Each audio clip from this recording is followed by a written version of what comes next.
Let's freaking Gizzo! Fancy camera is finally working. And the reason why we got to have the fancy camera, I'll share why in just a second. So I'm super excited about tonight's live stream. Obviously, tomorrow, the big story of the weekend. Where is JADEN RASHADA going to go? Obviously, more than likely, it is not going to be LSU.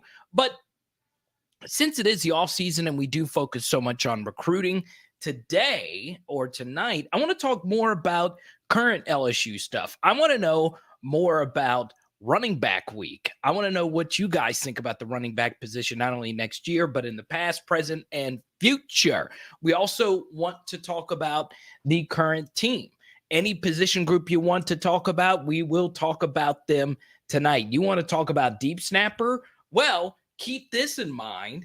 We are the deep snapper leaders when it comes to this team because we are the only YouTube channel that has had LSU starting deep snapper Slade Roy on the channel. It is one of the best interviews we've ever done. If you want to watch that, make sure you check it out after tonight's live stream. Now, right off the jump here, we welcome in Leon.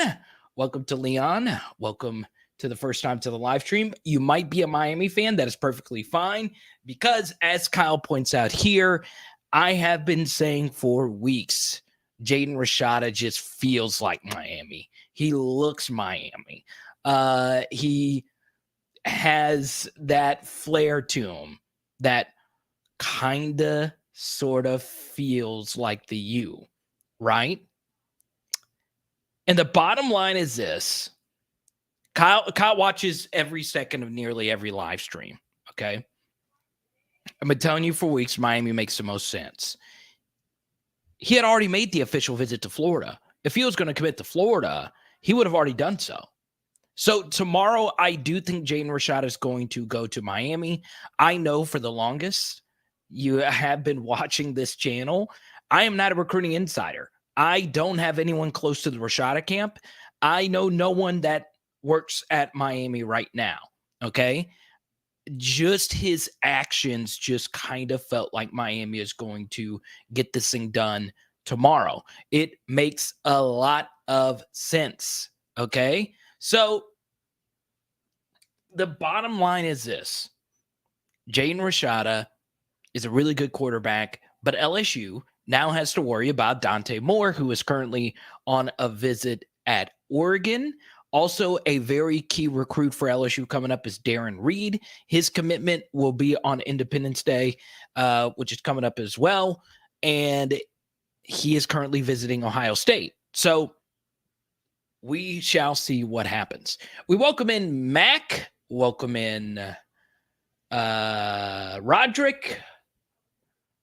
I do think LSU is just going to go all out for Dante Moore. And then after that, it'll be all out for Ricky Collins. We say hi to Mick. We say hi to Rick. And obviously, this is a question to start off tonight's live stream. Is Ohio State the best non-SEC team? Okay. We say hi to Valenti. So, I saw that, LGZ. Very interesting. A sunshine-looking quarterback from Remember the Titans. It's very interesting. I saw that he was an Elite 11 finalist. His name slips my mind. I know very little about him. I do. But I was excited to see the offer. Very interesting. Very, very interesting. Okay? So, we'll see. Roderick, I think it's Clemson. Oh, the best non-SEC team. So the reason why I wanted to get the HD camera working tonight is because I have been gifted some of the coolest gifts from a very loyal PHL viewer, okay? I get spoiled. I will not, full disclosure, I will not be giving out these items tonight. I know I give out a bunch of stuff, but these two items are just so cool. Okay, so I'm going to start off with this right here, a Kayshawn signed Funko Pop. I never thought I would get a Kayshawn signed Funko Pop. It's kind of cool. I like how simple Kayshawn's autograph is. JSA authentication on the back. So there you go. Now, that was really cool. I love it when viewers step up and show some love. Shout out to MJ. Now this, only the real ones are going to know about this, okay? I want you to, this, and this is real too. Look at this.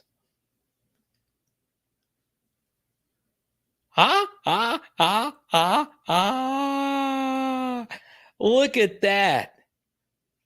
It cost to Frost, baby. Straight from Leo Frost himself. Look at that. Was that not worth getting the HD camera going? Look at that thing. Iced out. Gotta love it. Huh? Of course I'm rocking it tonight. Let's go. Let's go. Bling, bling. Gotta love it. University of South Alabama is the best non-SEC team. I agree. I don't even know what South Alabama's mascot is. Actually, the best non-SEC team is Samford. Go Bulldogs. Kansas is the best non-SEC team. So I had to wear the Joe Burrow shirt to rock the Joe Burrow chain. Look at that. Swagged out. Call me Carter Burr. I love it. I freaking do. Brian Kelly the GOAT. I don't think LSU is hurt too bad if they don't get a QB this class unless Nuss transfers. So there you go. I also wanted to talk a little bit about a few other stories surrounding LSU football. Something that I found to be very interesting, and let me know what you guys think about this as well. I think LSU's offense next year has yet to fully identify what it's going to be.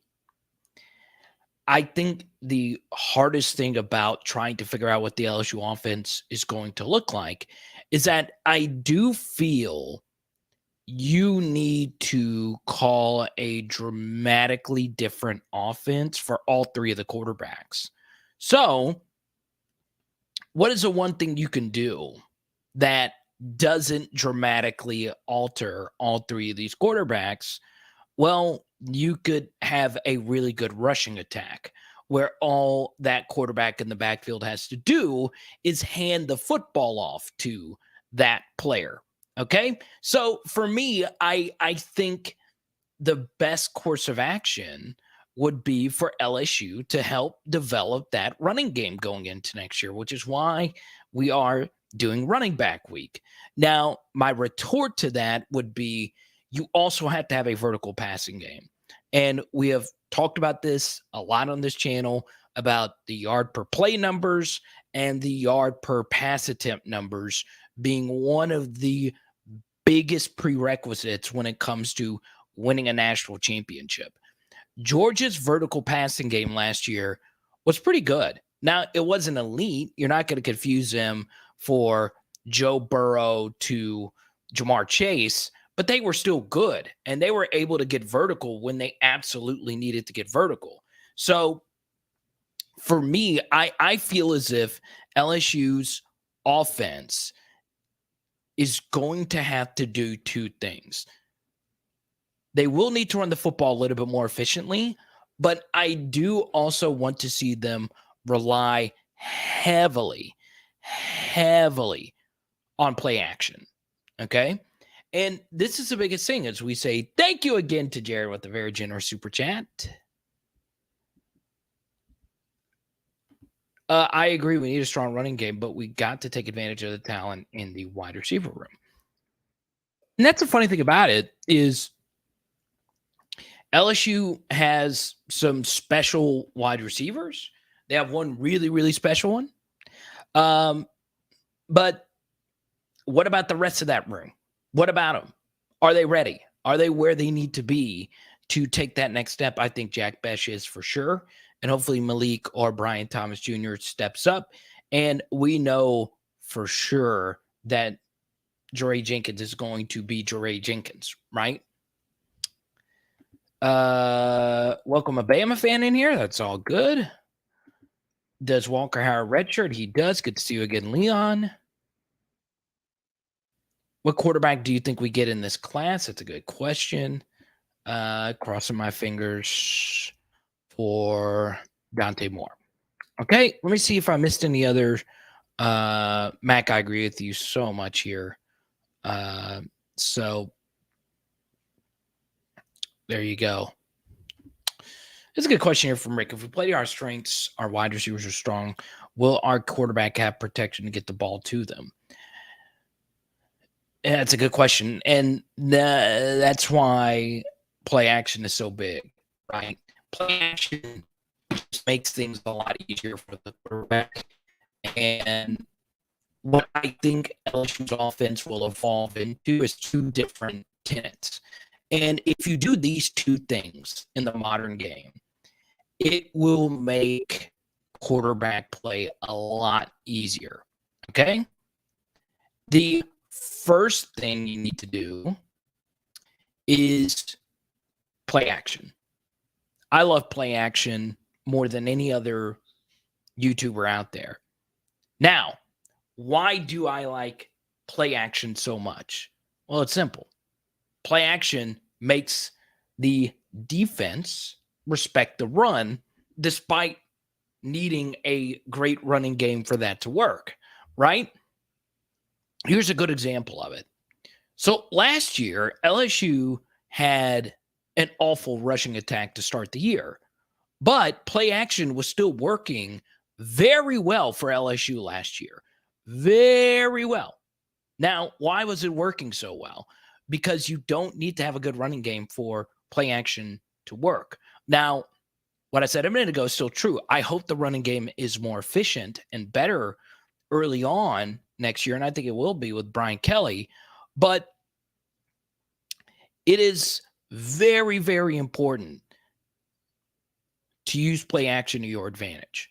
The second thing is, and this is something 2019 LSU did, and I need to go back and look at 2020 and 2021 LSU. The biggest mistake Ed Orgeron made with Jake Peetz this past year was trying to box him in to be the next Joe Brady. Because the issue wasn't that Joe Brady's offense was bad. It's just for the Joe Brady offense to work, you have to have very elite players. That offense is very predicated on your guys beating the other guys. Whereas other offenses can scheme guys open, right? And if you don't have an elite quarterback and Kayshawn goes down, you lose two big pieces, right? Now, every offense is better with great players, but there are a lot of offensive systems that can scheme guys open and make quarterbacks look a lot better, right? So I think play action is going to be big. Pre-snap motion is going to be big as well, right? I think you're going to see next year, and Brian Kelly doesn't call it mesh, but you're going to see a lot of mesh next year. And you can go watch our spring game film studies, and you can learn what mesh is. It is a staple of Mike Leach, and LSU wasn't really a mesh team last year. They didn't run shallow crossers. Now, they ran what's called levels, which is a very interesting concept where you do have two interior routes crossing, but they're at different depths, if that makes sense. So it's very interesting to see what LSU's offense is going to look like next year, but expect a lot more play action, expect a lot more pre-snap motion. So we'll see. Michael, I got your email about the Pro Football Focus thing. I'm sorry I haven't responded to it yet. I haven't been able to listen to that. And I'm trying to remember what the message said, Michael, but it's good to see you again, man. And one thing I find interesting, Michael always, every time he comments, Michael's always bringing some good meat. I think LSU's offense will resemble the Kyle Shanahan offense, physical run attack over the top. I could see it. The only difference, though, Michael, is the Shanahan offense does use a fullback a lot with Kyle Juszczyk. And you got to have a good tight end to run the Shanahan offense. We have neither of those things. Now, we have some interesting tight ends. But for that offense to work, you got to have those two things, right? Got to have some variety. Ironically, in the Shanahan offense, the least important person is the running back. Ironically, even though it's a run-based attack, it's very interesting. It's a fun offense. I say hi to Jason. What's good? Change up the profile avatar. We got two other people with Jason here. Sup, T-Love. Good to see you. Juwan, good to see you as well. Kyle told me he was going to change his avatar. Tonight, my goal, Juwan and Kyle have been with me for years now.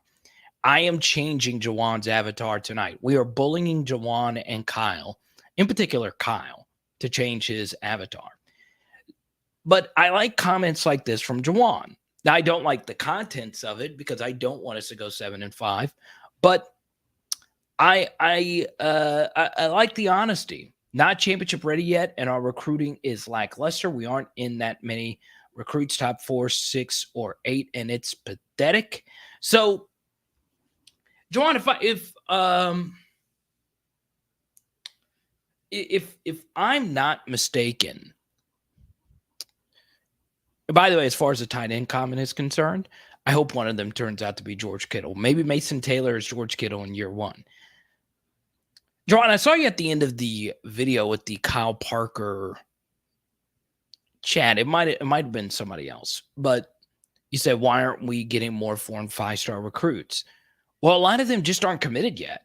Like, a lot of them aren't. There are a lot of players out there. And the only school up to this point, well, there's a few powers that are doing really good up to this point. Notre Dame is one of them. Ohio State, of course, is killing everybody right now. I wouldn't worry too much, though, about the lack of 4- and 5-stars that are currently committed to LSU. It is interesting that some of LSU's commits are making other visits. It's not out of the ordinary, though. But yeah, I mean, look, we'll see what happens. Now, I disagree more with the recruiting than I do the first part of this, because 7-5 is a realistic possibility. I mean, that's where LSU's over-under is currently set.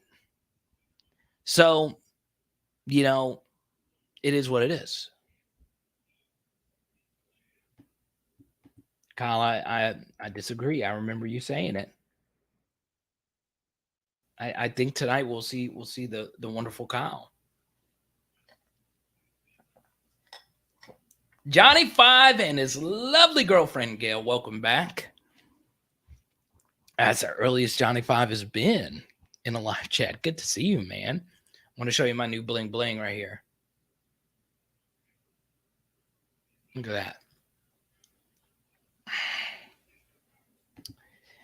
Yeah, and Rick, I can get into a whole spiel about the Leonard Fournette era. Fournette is the best running back of the modern era, right? You could talk yourself into Geis or Hill, but Fournette's number 1, right? But at the same time, Leonard Fournette also talked Les Miles into thinking he could do what he was doing already to win in the modern game, if that makes sense. Now, it requires you to think deeply. Landing Leonard Fournette was a big deal, okay? And he did live up to expectations. But at the same time, it also hurt LSU in thinking you can run right, run left your way over beating Alabama and consistently winning. You can't be that predictable on offense. So sometimes when you land big recruits like Leonard Fournette, you begin to double down on things that just simply aren't true, right? So and that was one of those situations that the more elite recruits, the better. And it is true that the more 4 and 5 stars you get, the more likely you're going to win a national championship. We can get into the philosophy of blue chip ratio and so on and so on and so on. But it's just true, right? When something good happens to you, doesn't mean bad habits can form from it, right? It's kind of like hitting a lottery. It's kind of like hitting a lottery. You win $1 million tomorrow? I mean, you're set, right? Well, maybe not. Maybe when you hit that $1 million, you take the foot off the gas pedal in your business and you blow through that $1 million and you think what you're doing is fine. Fournette was a lottery ticket that we wasted. We never won 10 games with Fournette. Now, we did have canceled games. So the McNeese cancellation cost us a 10-win season. But still, it's still crazy to think about, right?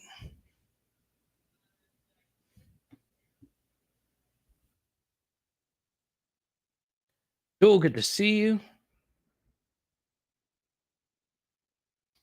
Yeah, when I say modern era, I say post 2000 or 2003 championship era or whatever. But yeah, Kev Falk is right there.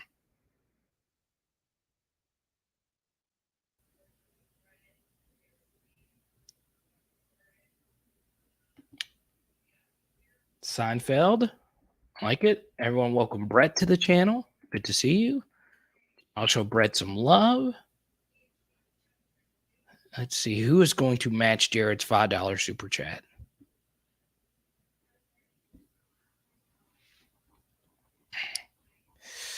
I think Fournette tweeted something about in 2019, but imagine Fournette in that 2019 offense.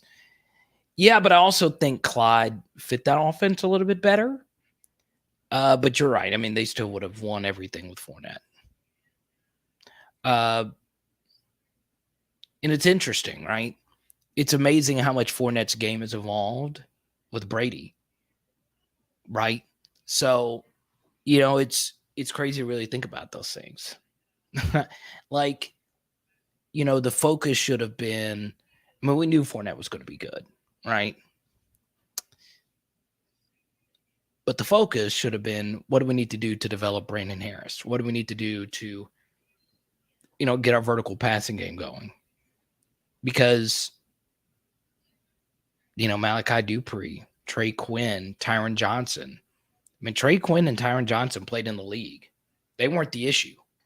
They were not the issue. And not just practice squad in the league. I mean, they've been decent players.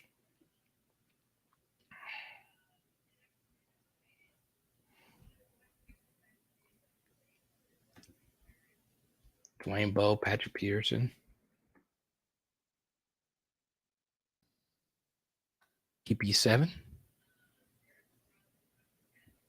Jason, drive safely. Do not drive in PHL. There you go.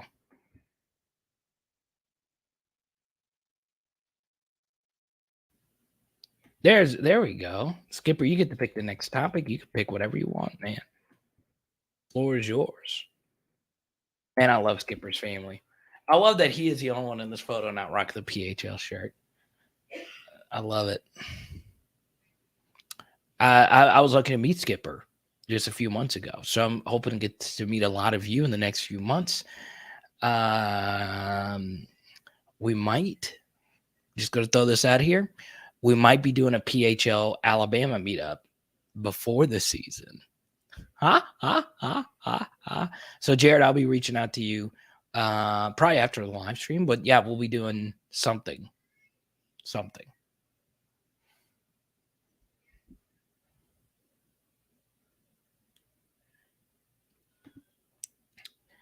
Do you think LSU would do some other under center stuff? Could see you, Dylan.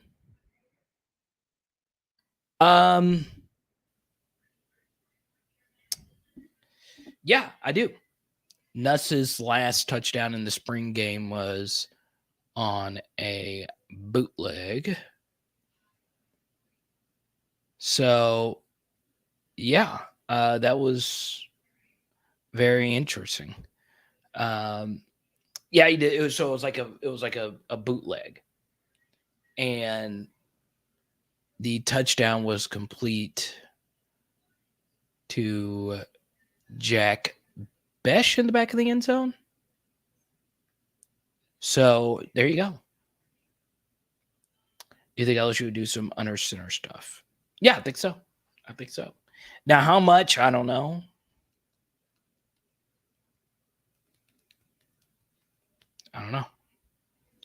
Just checking on the poll leg. I said poll leg. The poll question: Ohio State is the best non-SEC team. 76% of you say true. Type Y for yes, type N for no. Is Ohio State the best non-SEC team? Type Y for yes, type N for no. Adam says there could be a sleeper team and shock everybody. Lil Height, good to see you. And while the Y's and N's come on in, I want to welcome in everyone to the live chat. Please hit the like button. Please hit subscribe.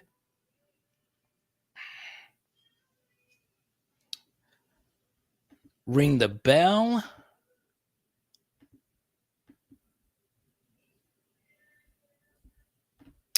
Don't forget about our friends. Pressy Collection. PressyCollection.com. Here's what's really cool about Pressy Collection is the only thing I did with them, okay? And I'm not going to lie to you. What I'm about to say is not that big of a deal at all. The only thing I did with the Pressy Collection, and I really do mean this, like, and speaking of Jack Bash, shout out Pressy Collection. The only thing I trust the Pressy Collection with, and once again, let me repeat, this is not a big deal at all. Not a big deal. Oh, actually, it is. The engagement ring that I got for my dear fiance, Hey, is very important to me. Do not just go searching on the internet for your engagement ring. Don't do it. Trust PressyCollection.com. Once again, PressyCollection.com. If you need a consultation call with Anthony Starr Presley, just hit me up. I'll set it up. Bada bing, bada boom. And your engagement ring is here before you know it. We cut out the middleman. We get you a rock that'll make her smile.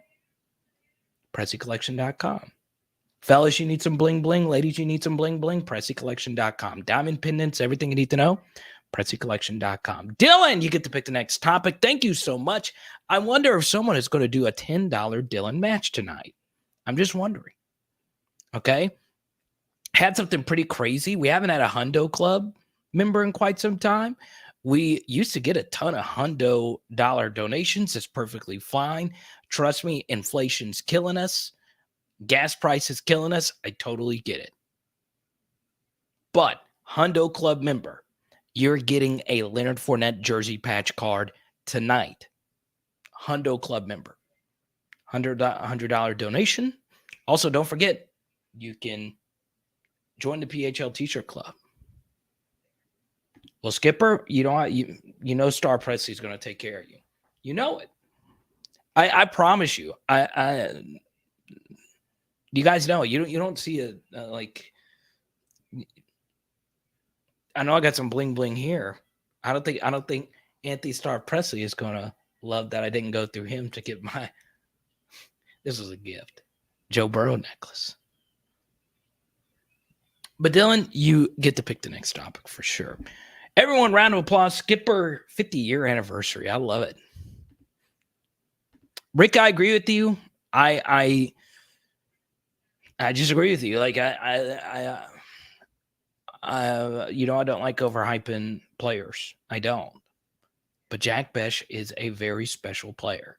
And I know we like to fall in love with other recruits, and this player can do this, and this player can do that.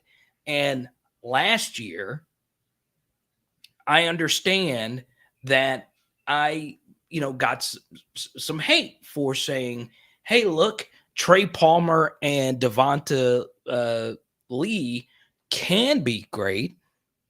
They were both highly rated recruits. And in particular, Trey Palmer ended up having a really decent year. But if you go look at like target percentage and efficiency, he wasn't really that great of a receiver. Him and Max didn't really have much chemistry. But you know who did? Jack Bech. Okay? We tend to like to think and overthink the wide receiver position, when it's pretty clear who the guys are going to be. All you have to do is just go look at the last year receiving statistics, and you will see who the number 2 and number 3 guy is going to be. I kept telling you last year over and over and over again, Dre Jenkins is going to be great for LSU. Over 50 catches, a couple game winners. Started off slow, ended strong. Did a video on it. You can look it up. Also last year, I told you Jack Bech would be the best true freshman wide receiver. May not be the case. The other guys have just as much talent, and they very well could jump him this year. They could. But he's better. He's better. The other guys are really good. Brian Thomas Jr. is probably a better vertical threat. Probably better jump ball guy for sure. Malik Neighbors has some serious wheels, some serious talent, really high football IQ as well. He's really good at getting other people open. But Jack Bech is that mother effing dude. Now, I know he's been on the channel. Not saying this just because he's been on the channel. This was pre-Jack Bech jumping on Power Hour LSU. He's the best. It's hard to unseat wide receivers that were productive the year before. Okay? Okay? Jamar Chase feels like he came out of nowhere, when Jamar Chase was a really good true freshman. Go look at his numbers. He was really good. When they played him, he was really good. By the end of the year, UCF game, Jamar Chase was about in every single set. Jamar Chase was special at the end of his true freshman season. The crumbs are there for you to see who the next great wide receiver is going to be. Other than Kayshawn, who do you think is the best route runner out of all the receivers? So this is kind of a tricky question because there's different ways to win in route running. But I would say Jack Bech. Okay? But Malik is really good. Chris Hilton has some really good talent. Like, he runs good routes, catches the football in his hands. Well, every wide receiver catches the football in his hands. No, they don't. They catch it with their body. Chris Hilton is a pure hands catcher. The issue for him is going to be health and breaking tackles, right? He's not the biggest guy. The physicality of the SEC is really, really difficult, okay? The hardest thing in the world is breaking tackles. The great players break tackles. The average players don't. Okay? You know what made Justin Jefferson a great receiver? He's good at everything. Same thing with Jamar Chase. He's good at everything. What I like about Jack Besh, he's pretty good at everything. He really is. Now, is he going to take the lid off defenses on deep over-the-top post routes? It's not really his game, but he can. Not really what he was asked to do last year.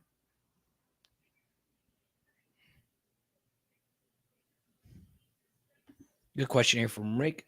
Surprise breakout offensive player this year for LSU. What if I told you, Rick, that answer is coming up on running back week on PHL? It's coming up this week.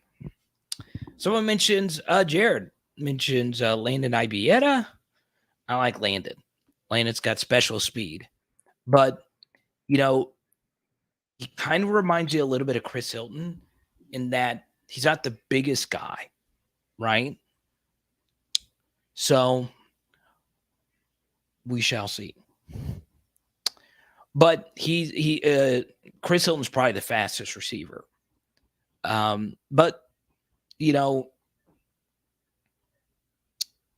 sometimes it's not just speed but power, right? Like, for instance, when Jack Besh catches a ball, he is a unit. He's tough to bring down. Same thing with Malik. You know, if you watch Malik and you look at Malik, he's not that big of a guy, but Malik is not easy to bring down. Like, he's got some talent after the catch. No, he would have been the third, and I'm a huge Dwayne Bowe fan. William, thank you for your super chat. I really appreciate you. That's kind of a random question. Would Dwayne Bowe be the best wide receiver you played in the 2019 offense? I mean, Jamar and Justin are so much better than every non-Odell and Jarvis receiver. But as far as like talents,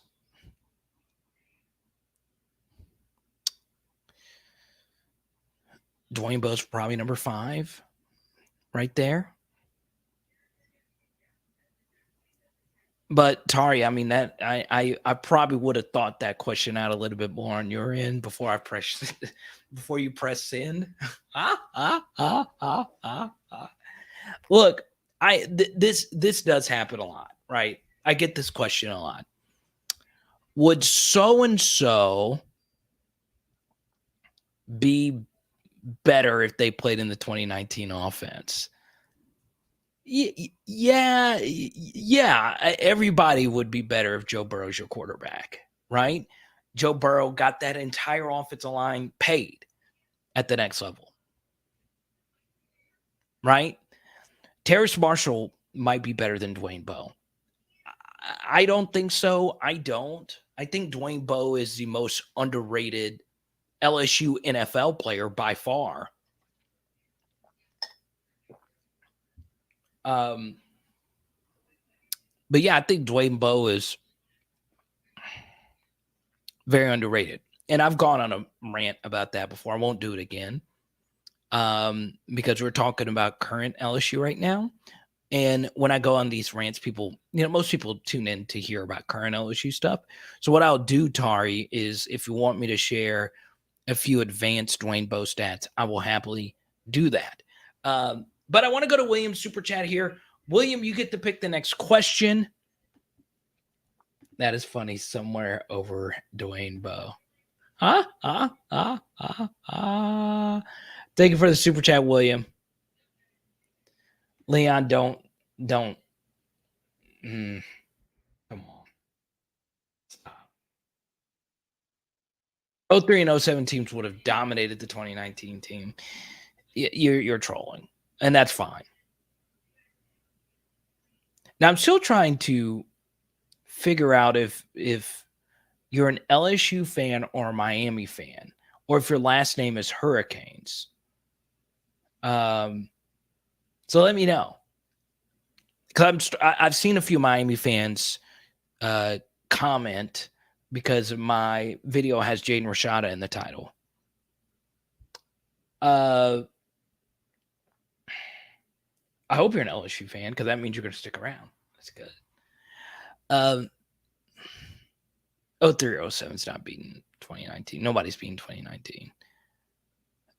Nobody's beating 2019. Now we go to Williams' question here. I came in late. Who is Rashada picking tomorrow? Miami. Okay.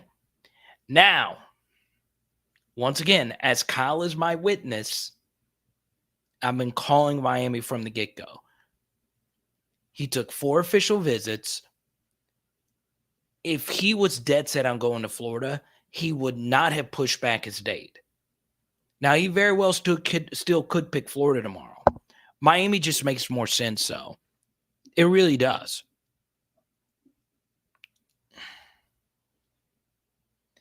Now, some of you super chatted me or asked me about, well, you didn't super chat, but you asked me about the Billy Napier letter. I found it to be bizarre. I really did. Okay. Dwayne Bowe's definitely a top 3 LSU wide receiver of all time. So you did super chat. Okay. Top 3 LSU wide receiver of all time. Okay. Oh, thank you, Leon, for the generous super chats. Okay. So, Leon, I'm going to dedicate a super chat to you, or a poll question to you. All right. Dwayne Bowe is definitely an LSU top 3 wide receiver of all time. No, it's just not true. And I am the biggest Dwayne Bowe fan here. Okay. I have a huge collection of a lot of people. I have a nice Dwayne Bowe card collection right over here. I have some of his game-worn uniform cards over here. I love me some Dwayne Bowe. Okay. I have talked privately about trying to get Dwayne Bowe on this channel. He's actually a really good rapper now. But Jamar's better, Justin's better, Jarvis is better, Odell is better. Now, you could make a case that Dwayne Bowe is one of the clutchest LSU wide receivers of all time because he did catch some huge passes. But he's not better than those 4. And then you start getting into the debate over Terrace Marshall, and then Dwayne Bowe is right there, right? Now, that's not going to help me get him on the channel, obviously. I will share this, though, about Dwayne Bowe. There was an analytic account that did something very interesting. And his name was Tucker something, and he looked up to see which great NFL wide receiver of the modern era was mostly affected by bad quarterback play, and it was Dwayne Bowe, right? He had Matt Castle as his quarterback, and Matt Castle was a decent quarterback, but the stat also factored in how much better you were compared to the rest of the receivers on your team. So what that stat showed was Dwayne Bowe had suboptimal quarterback play, and number 2, he had not great receivers playing with them, which makes it harder to be great. Okay.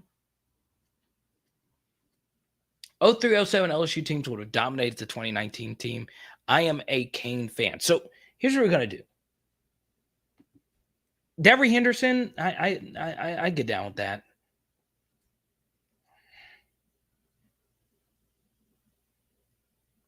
Black Betty, bam, bam. Everyone welcome Black Betty to the channel. I want everyone to welcome Leon. I love Miami Hurricane fans. I really do. And I'm not just saying this because Leon did a generous super chat. I need Miami to be back. I need Florida State to be back. I need USC to be back. College football is better when those three teams are great. They just are. Okay? Miami in particular. I miss the Hades out of Miami. Okay? Now, we'll share this. Okay? All right? I will share this.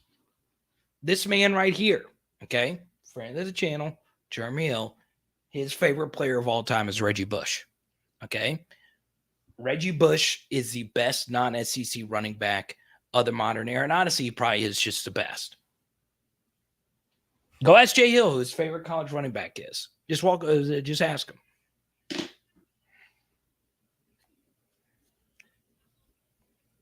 Okay.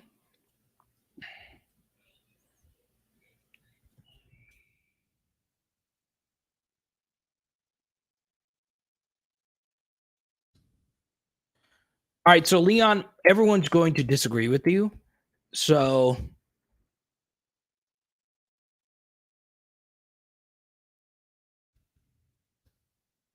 I'm going to change up the poll question here.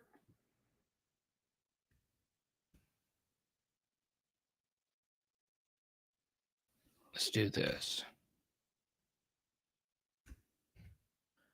There you go.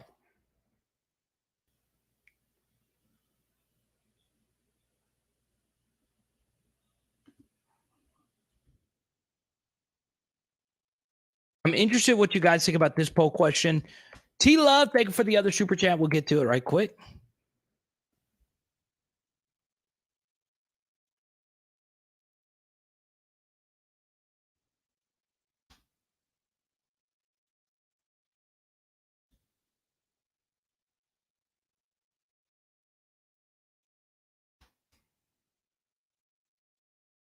Which team is better, 03 or 07? Because Leon, everyone's going to tell you 2019 is better. Okay. This isn't true either, but it's just isn't true. It's just not true. Now, you could make a case that the 2011 team was as dominant as the 2019 team. You could make that case outside of course, the very final game. 2011 team had 0 games decided by less than double digits outside of the win at Alabama.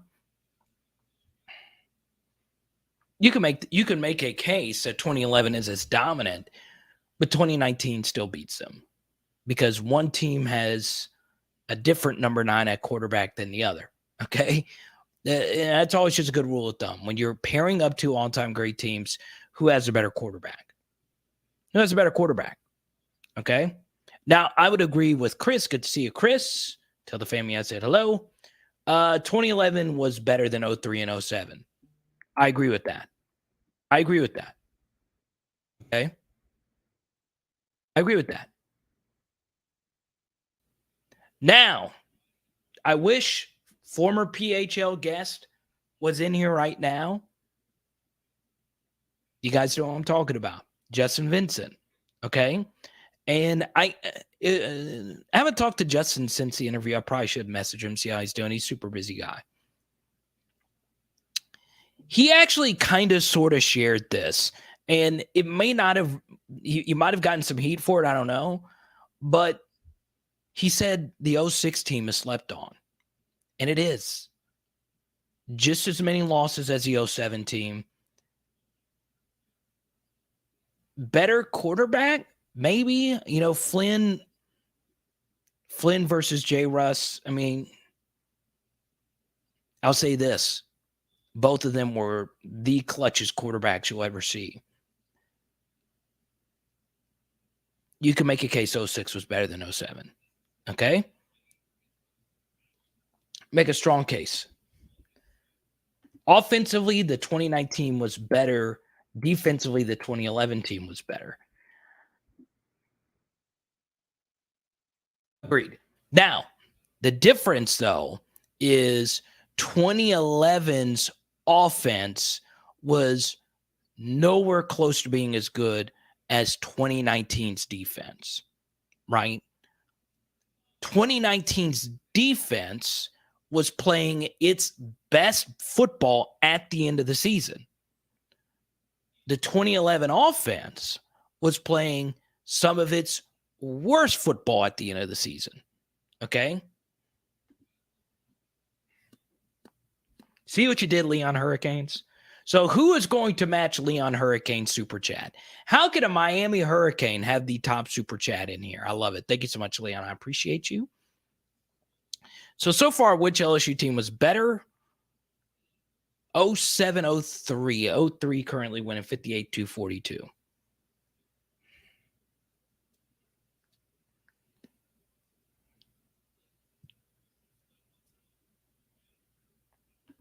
...2011 team had defense and special teams was better than 2019. Agreed on both, right? 2011 special teams was really good. Really good. But when you have such a dominant offense, you don't need to have great special teams. You don't. And 2019 special teams were really good too, right? Now, Cade York had his worst year as a true freshman. He was really good. But, 2011 had the best special teamer of all time, Tyrann Mathieu. 2011 had the best LSU defense of all time. But then it gets into, is 2011's LSU's defense the best? Is it? I'm not sure. I think 03's defense might be better. They did not, they didn't give up more than 21 points in a game. Their defensive line was better. It was the best defensive line of all time at LSU. Now, that doesn't mean 2011's defense wasn't great. Benny Logan, Michael Brockers, Barkevius Mingo, Sam Montgomery, that's a really good front. Ego Ferguson coming off the bench, that's a good front. 07's defensive line was good. Dorsey, Favorite, Pittman, Edwards, and Tyson Jackson Edwards coming off the bench.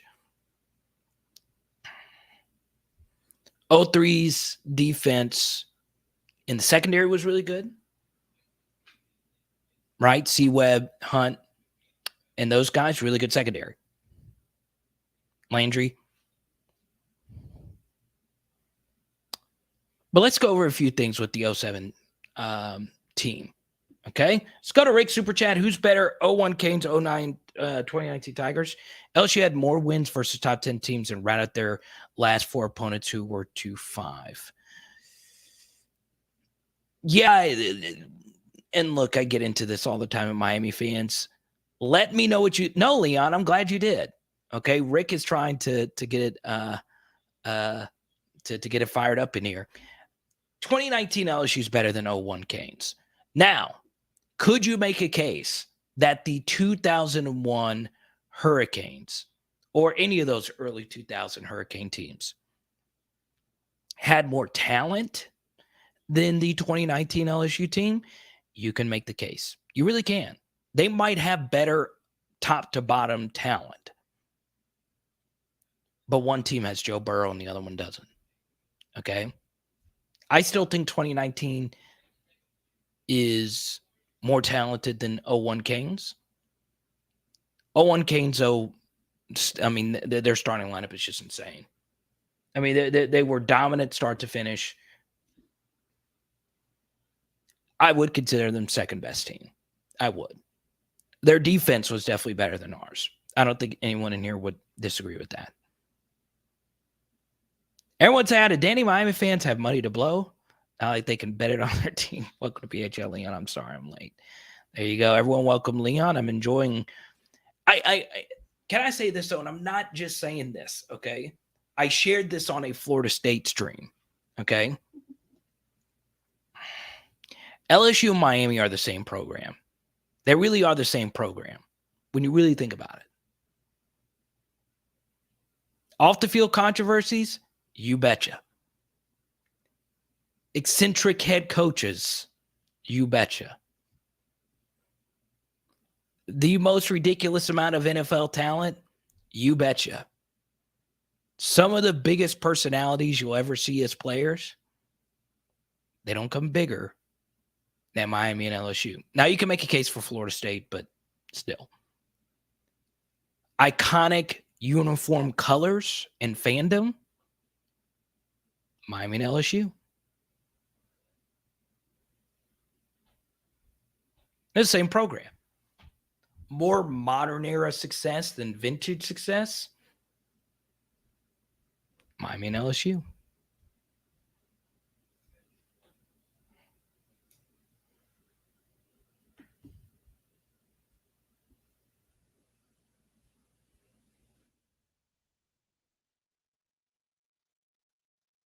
It's same program. Same program. Lots of fans that have never stepped foot in either state. Miami and LSU. I'm telling you, you'll find you fans in Montana. You will. Oh, yeah. Something else. Iconic members of the post-career sports media landscape. Miami and LSU. Probably have more media members than any of the other former players. It's crazy. It's crazy, the parallels. Same program. Now, of course, there's some big differences.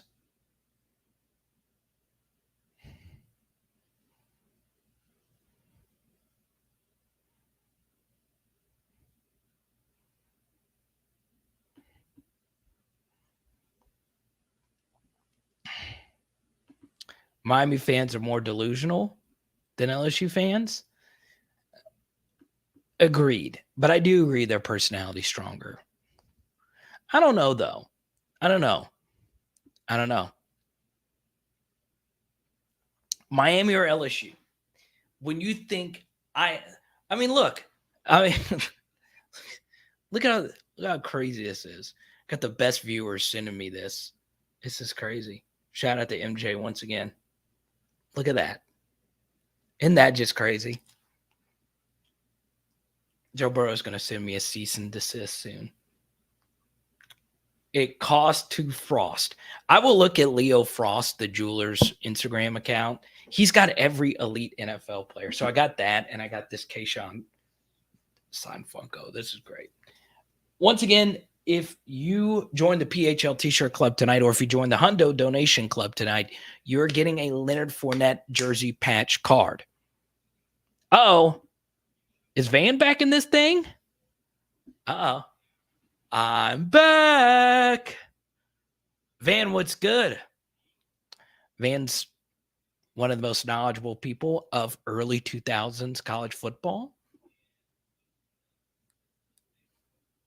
Who's better, 01 or 2019 LSU? I normally don't like to get into like the vintage chat until a little bit later, but this seems to be the topic of conversation. So if you are just jumping in and you want to talk current LSU, feel free to super chat.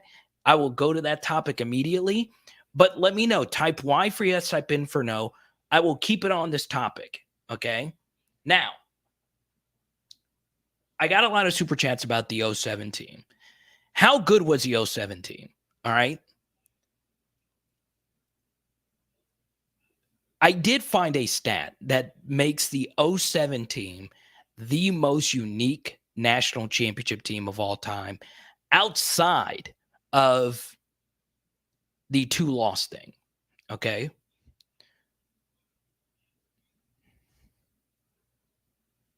I will share this stat that no one else knows if I get a big super chat, because I'm actually saving it for a book-ish I am writing right now. I was blown away when I saw this stat about 2007 LSU. Okay. I will share it if I get a big super chat. I want to save it, though, for the book. Now, what's very interesting about 07 LSU, there were 6 games last year, or when they played, where they trailed by 10 points or more. 6 games. And they won all of them. Okay. 2019 LSU only trailed by 10 once. Okay. Congratulations, Julie. She joined the PHL T-shirt club. Thank you so much. Oh, LA Mom joined the PHL T-shirt club. Julie, shoot me an email, powerhourlsu@gmail.com, and I'll get you all squared away. Now, I don't remember a national champion that trailed by 10 points in 6 games, right? That includes the Ohio State game. That includes the Florida game, includes the Auburn game. It is miraculous that they won those games. Okay? Miraculous.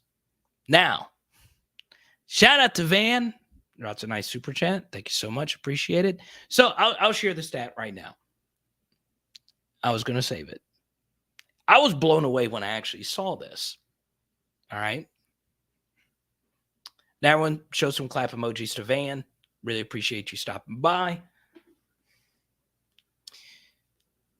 The 07 LSU team is the only national championship team since 1994 to not have a single NFL Pro Bowler. The only one. In fact, most of the national champions had 2 or more Pro Bowlers. 2020 Alabama's already had a Pro Bowler. 2019 LSU's already had 2-ish Pro Bowlers. 07 LSU had 0 Pro Bowlers on their team. Okay? 0. Which is crazy to think about, right? So they weren't the most top-loaded team. They were not the most talented team. Okay? And that to me is a compliment more than it is a put down. They were extremely lucky. I think in the grand scheme of things, I think Justin Vincent has a point. I think Justin Vincent has a strong point. 2006 LSU was just as good as 07 LSU. 07 LSU, it took LaShawn McCoy to get us into the national championship. Not complaining. I also think the 2 games that 07 LSU lost weren't bad losses. Darren McFadden is one of the best college football players of all time.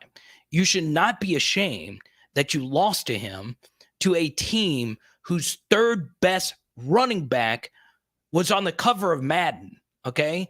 That Arkansas team was loaded. They were just coached by Houston Nutt, and Casey Dick was their quarterback. Make all the jokes you want about Houston Nutt, Casey Dick.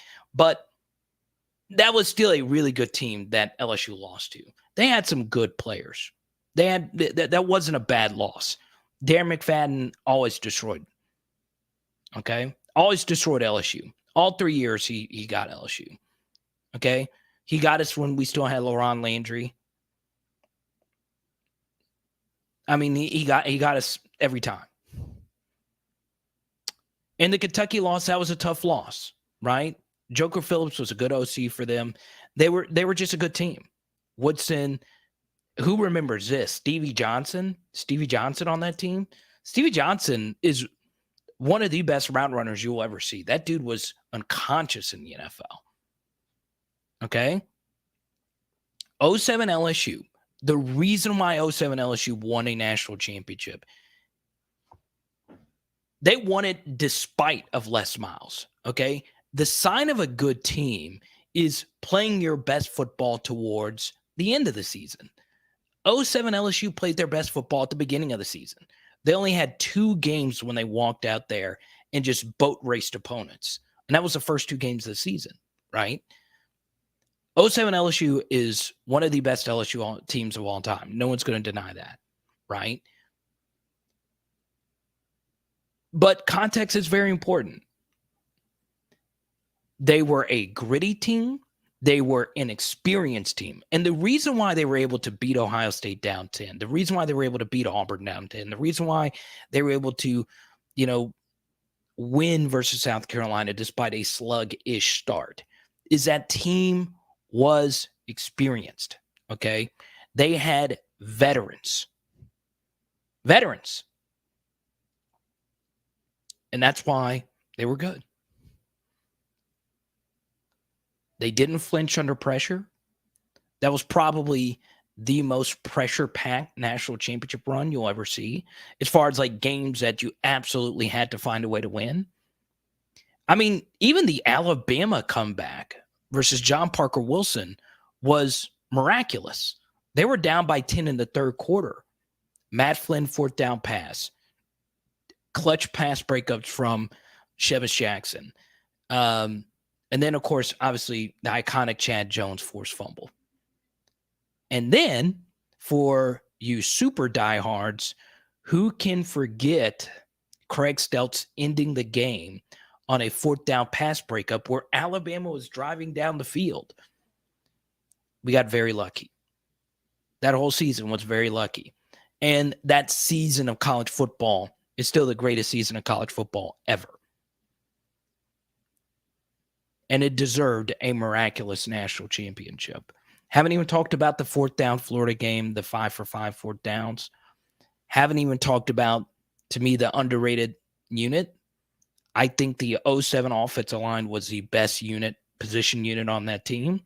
I think the 07 LSU offensive line is the most underrated unit in LSU football modern day history. None of those guys made it in the NFL. And that was just a gritty group. So there you go. Everyone thank Van. I was going to save that stat. It's still crazy. It's still crazy. Now, maybe someone else can quadruple check that. I couldn't believe that. No Pro Bowlers, right? No Pro Bowlers. It's nuts.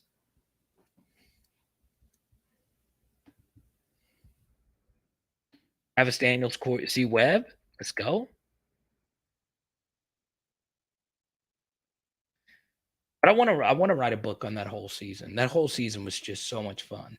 And honestly, that's also my favorite team because I was a freshman at LSU during that run. And I was at every game in the student section, every home game in the student section. Man, that was the funnest year outside of 2019 ever, just because those games were just insane. The Ben Wilkerson offensive line was good too. That was a really good group as well. Still, if you're rating position units, best LSU position units of all time, 03 defensive line and 2019 wide receivers are probably 1 and 2. And 2010 defensive backs. And if you want to call any one of those three number one, you can. And it'd be perfectly fine. 03 defensive line, 2019 wide receivers, 2011 DBs. Now, which one was the best out of those three? Or 2010 DBs, because you add Patrick Peterson to that unit. I don't know. But was the 2011 defensive back unit better than the 2010 defensive back unit? Because the 2011 defensive back unit had the Mustang package, the 3-2-6 that John Chavis 6 defensive backs had. And that unit had a friend of mine from college, Ron Brooks. We lived in the same apartment complex. I loved Ron. Talk about an underrated player. What was the stat? I think Ron Brooks and not Tyrann Mathieu was the only player to have 2 pick sixes on that defense that year. But honestly, the truth is the 2011 quarterback room is truly the best quarterback room of all time. You guys want to know a personal story here? I was sitting next to Bobby Hebert when he ripped into Les Miles in the post-game press conference about the Jarrett Lee, Jordan Jefferson thing.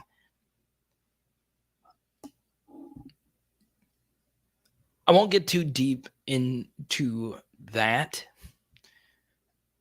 I did have a lot of friends on that team, and that one was really, really, really hard. Okay. It's really hard to, watch all of that unfold.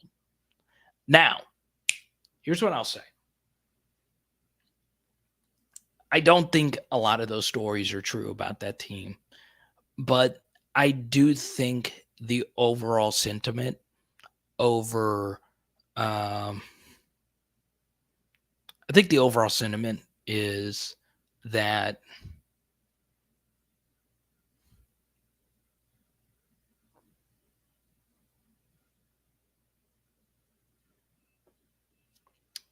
they were woefully underprepared.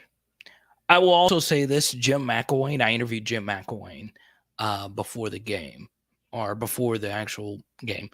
They have like a media session, right? And Jim McElwain told me what they were going to do. And they said, we're not going to lose the game. We're not going to throw to Mo Claiborne. Yes, I'll send that to Danny. I think I just got that in. All right. LA Mom, I got your email. Thank you so much. I appreciate you. Okay. I will always feel sympathetic towards Jordan Jefferson. I will, regarding that game. But the truth is this, right? Les Miles did not have the '07 team prepared, and they still found a way to win in spite of him. In the 2011 season, he didn't really need to have that team prepared because we had Tyrann Mathieu and a really good team. But we had Tyrann Mathieu. And Tyrann Mathieu was our offense. Okay. Tyrann Mathieu was the best special teams player on that team, the best defensive player on that team, and the best offensive player on that team. And and I'm not, this is not hyperbole. This is truth, right? Every game that he played, he made a big play. Almost every single one of them. But when it took some actual coaching to be a Saban-led team again, we weren't ready. We weren't ready. Now, I know that was a lot of good vintage LSU chat. Van, your super chat is still up there. We could talk about anything. I've kind of enjoyed doing a live stream over an hour into it, and we've not mentioned Garrett Nussmeier, Miles Brennan, Jordan Jefferson, Walker Howard, or Jaden Daniels. And that makes me feel good, right? Because, every live stream, kind of gets into the quarterback discussion. Okay. But if you guys want to talk quarterbacks, we'll happily talk quarterbacks. I'll share with you some of the things I am working on for running back week. I am also working on a few different projects surrounding how I feel about LSU football going into next year. I've been spending a lot of time on recruiting. So we'll see. Michael, so the cup, I know some of you have asked about the cup. So I got to get with Chris on this because he's the one who designed this cup for me. And we can work something out right here. So PHL cup right here. Boom shakalaka. There you go. So basically the cup, looks like this. I kind of like the thinner cup because, those thicker cups get cumbersome. So I kind of like this. I'll get with Chris to figure out what the best way to do the cups would be because it's a little bit different, shipping and all that. But we'll see. Will, good to see you.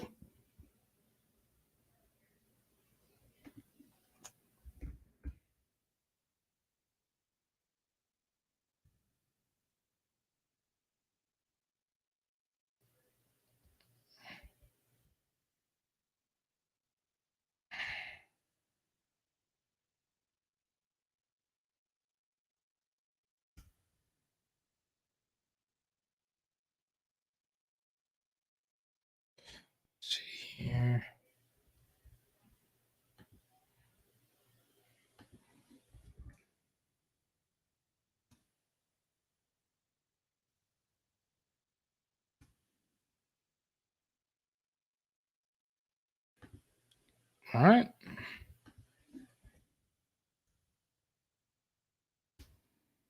Pull this up really quickly. So this was honestly the big-ish quarterback news from today regarding LSU. Okay. Brock Glenn,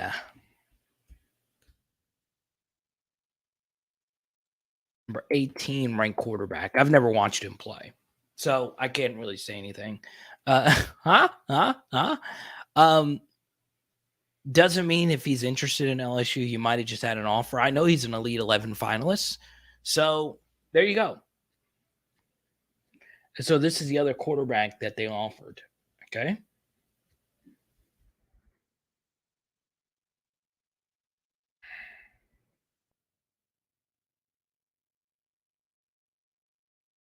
I agree with this. Ricky Jefferson was also a good player. I'm glad you mentioned that, Doug.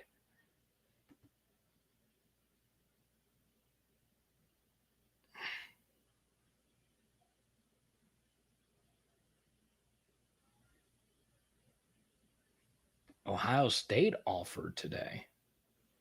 There's no way I would commit to Ohio State as a 2023 quarterback. I know everywhere you're going to go is just, going to be competition, but and I know Stroud is gone next year, but they still got the kid from Utah. And 2024 they have this guy that everyone's comparing to Patrick Mahomes now.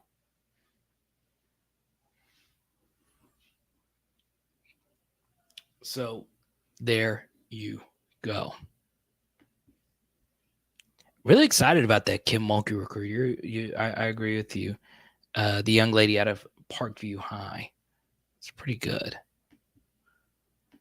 I watched her highlights. Her name slips on my mind. She wears number 12. She can ball out. What is it? Michaela? Isn't that right? Let me see.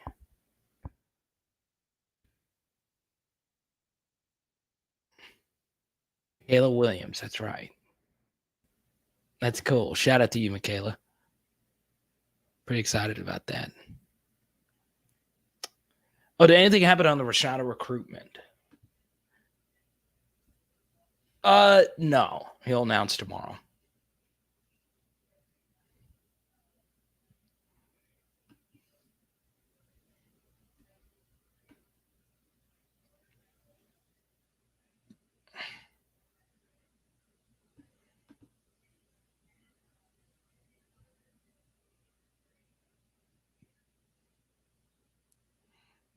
Michaela. I'm excited.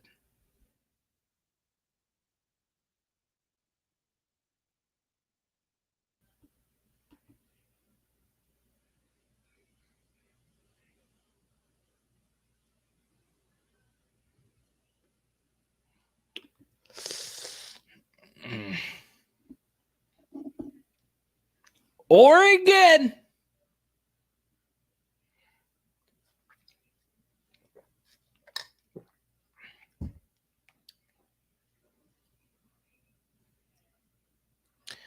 Oregon. The interesting thing about Oregon is their quarterback development is just crazy, right? Mariota, obviously Herbert. Who remembers Harrington? Joey Harrington. Joey Harrington. So they got some QB history.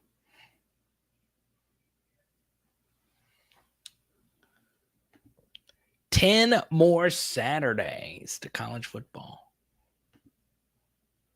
Love it.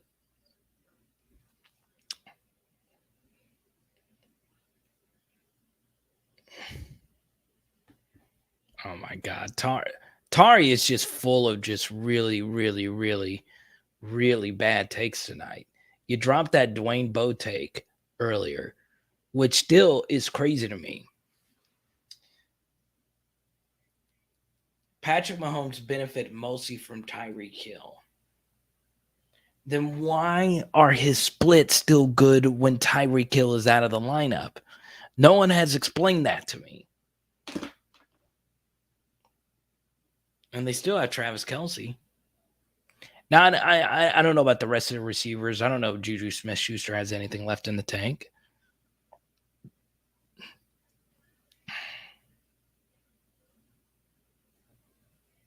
So we shall see.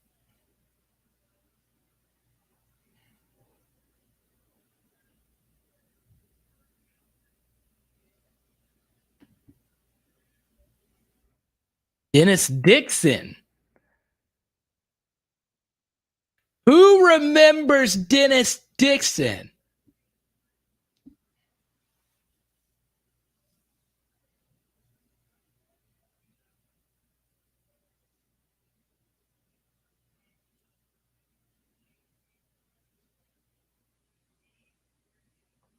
Don't get Chris on some Chiefs chat.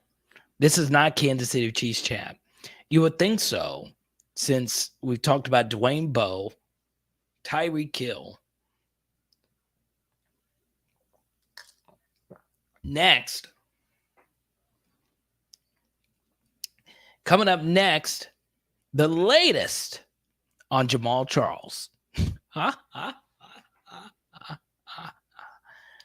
In 15 minutes, is Eddie Kinnison the most underrated LSU player of all time? This is Power Hour Chiefs LSU.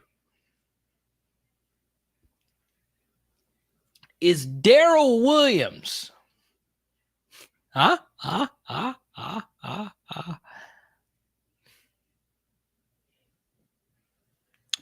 Good that you made it back safely, Creek. Congratulations on the ride, man. I need a car.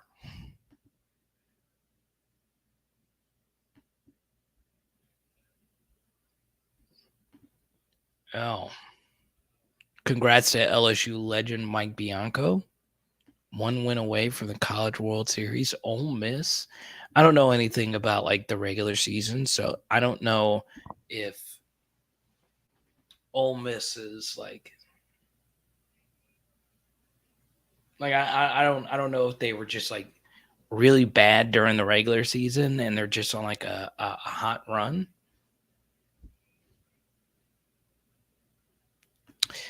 I'm kind of drafting him in some underdog fantasy best ball leagues. And by the way, don't forget, I'm still with Underdog, baby. Got some cool things lined up during the fantasy football season. But what's really cool is you can still go draft right now.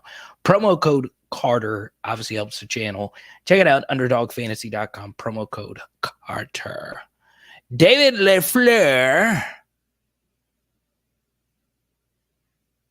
I love a random David LaFleur reference. What's up, Rob? Good to see you. Love Rob and the lovely wife, man. What's up, a Legacy Dom? Good to see you.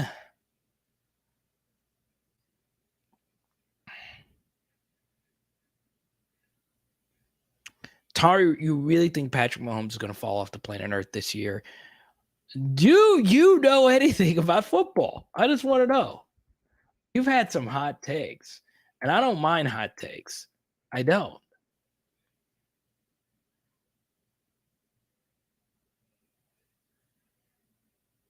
I've got a ton of David LaFleur cards, a ton.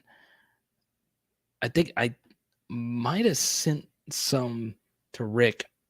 I think I actually sent Rick my favorite David LaFleur card. I don't remember. I sent a bunch out this week.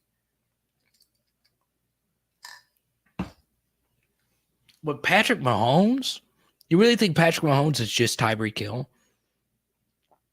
Oh, he only has the greatest play caller in the NFL.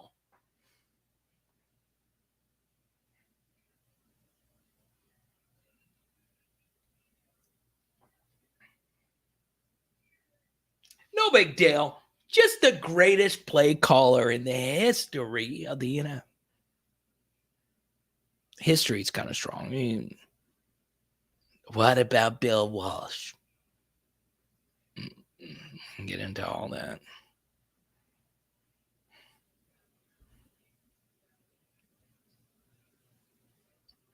Stop it, Tari, please. please, please, please go jump into an erupting volcano right now. Please, with these hot takes, because all you would have to do is talk into the erupting volcano, and it would be so hot that the volcano would decide, okay, these takes are so hot, I am not needing to spray my hotness upwards. Like, your takes are so hot right now. Like, Stephen A. Smith is like, we need to hire this guy. The thing is, Tart, I don't know how you could have such hot takes wearing a Darth Vader mask.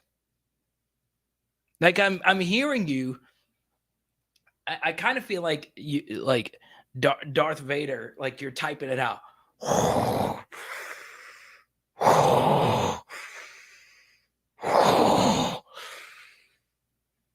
Tom Brady sucks. I can't wait to see what your next take is going to be. Anyway, we get to Rob, the president of the David LaFleur fan club. Let's talk about Harold Harold Perkins. Any news on his position? It's a good question. I think it's kind of hard to try and figure out the best way to use him right now because, you know, you're not actually playing any football. The biggest thing right now, though, is getting everybody in shape. And it's not just Harold Perkins. It's getting the entire team in shape, getting them where they are right now, okay? Getting their bodies ready to go. But the hard thing about that, Rob, is if you don't know what position to play him, then the body type of that position does change some. I still think he's probably going to be like 210, 215 next year. If he is at that weight, is he going to be ready to play an off-ball linebacker in year one? I don't know. Once again, I'm just speculating here, Rob. I think the best case scenario, if he's not going to play on offense, is to just let him rush the passer on 3rd and long and let him just go chase guys down. I think that's your best case. I think that's your best way to use him. And I know that that's like something that I brought up a few times, but I think having him in the Marcel Brooks role this first year is the most important thing. Okay. Now, I need everyone in the chat right now. Show some love to Rob. Type O for offense, type D for defense. Which side of the football would be better for Harold Perkins at the collegiate level? Type O for offense, type D for defense. Okay?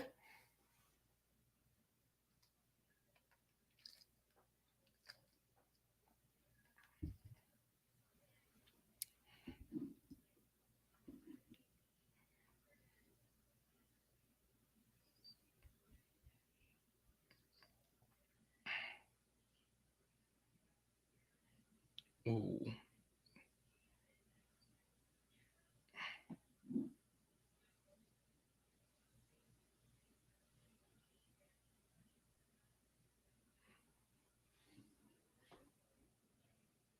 Nurse Court, it's okay. You probably worked an overnight shift. How about Earl Gross, big running back with Billy Cannon? So once again, on Tuesday night, which will be our next live stream, Charles Alexander will be on PHL. Okay. Kind of a big deal. We only have running backs and deep snappers on our channel. You guys know this, right? But real talk, it's pretty cool. Charles Alexander on the channel Tuesday night. I know Skipper. Once again, 50th anniversary coming up. What are we doing, Skipper? Am I coming to the 50th anniversary dinner? Everybody says defense. Everyone show some clap emojis. LA Mom has joined the PHL T-shirt club. I'm the equalizer. McKaylin, what's up, man? Good to see you. Nurse Court looking hot, sporting that PHL shirt and LSU hat. Nurse Court, you're bringing the heat. I really appreciate you so much. She's repping the brand. I love it. Let's see here. I think I still got it somewhere right here.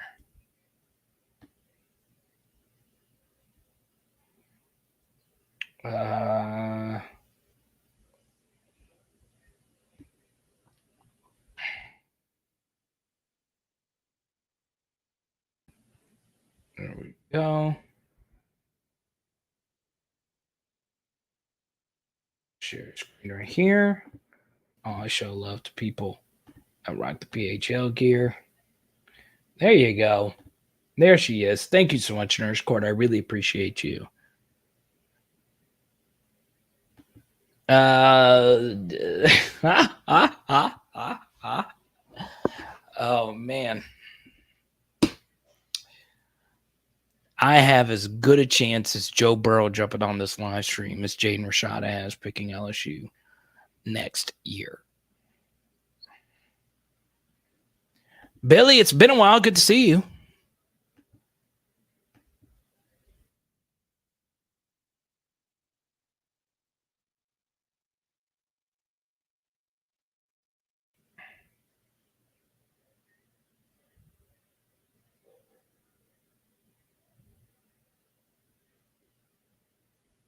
Rashad Mod.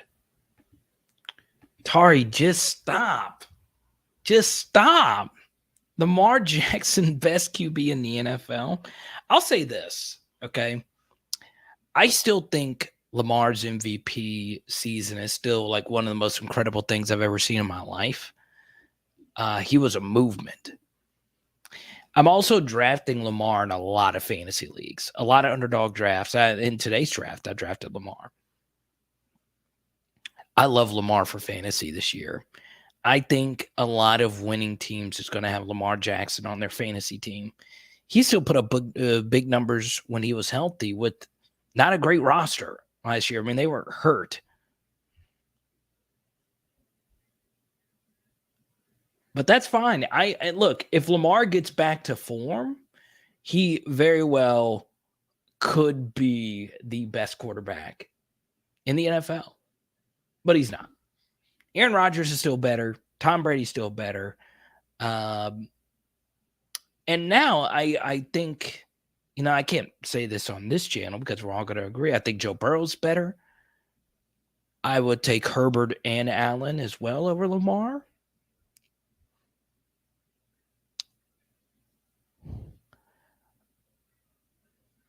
I would take Kyler over Lamar. I would. I'm a big Kyler guy. I've kind of turned into a Kyler stan recently. Could be that, I like his cards. I think Kyler and Lamar cards are very interesting buys right now for you football card fanatics out there. But Lamar can still play.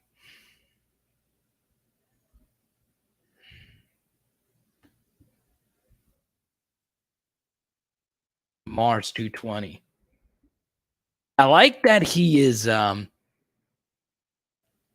think the biggest Lamar story isn't him, but his upcoming contract because he doesn't have an agent.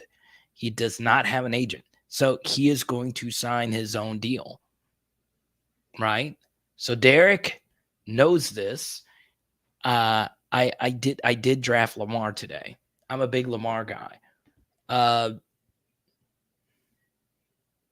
Creek, thank you for the super chat. You get to pick the next topic. Creek will go straight to it.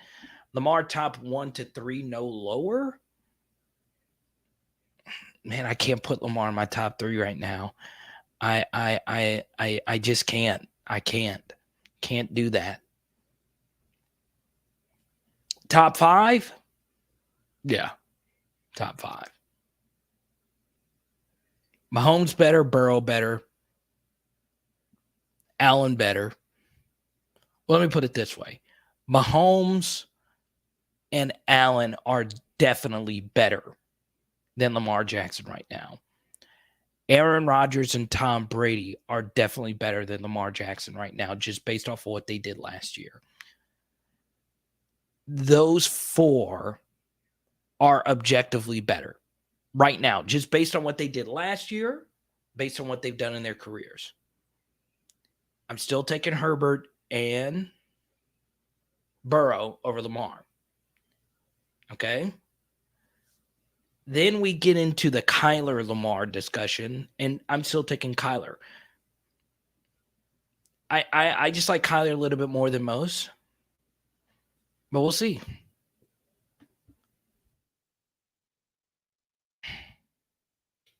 Creek, you get to pick the next topic. Please let me know whatever you want to talk about. We will go straight to it. Murray easy, but Jalen Hurts is going to be really good this year.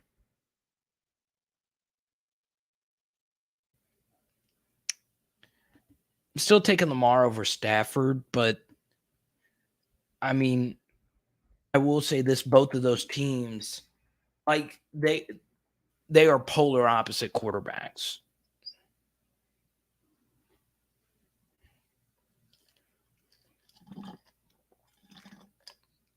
Polar opposite quarterbacks.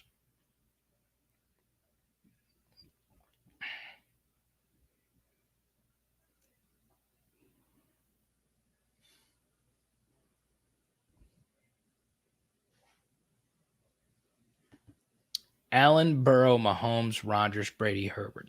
Will, is this how you have it ordered?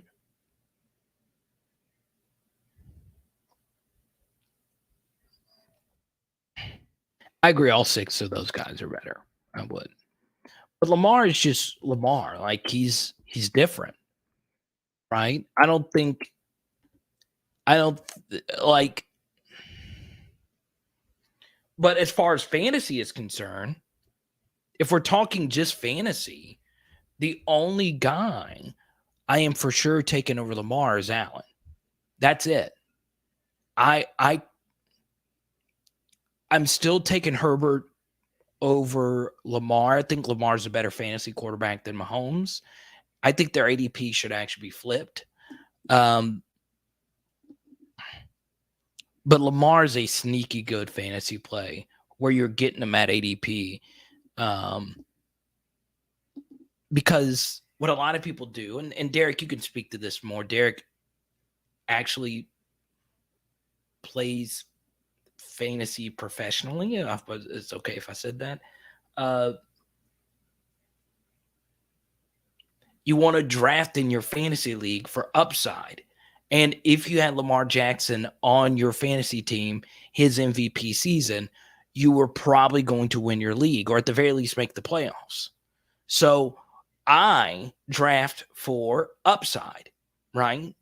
So that's why I'm drafting Lamar, because if Lamar is as good as he was in 2019, we are winning the fantasy league where you're getting them at ADP.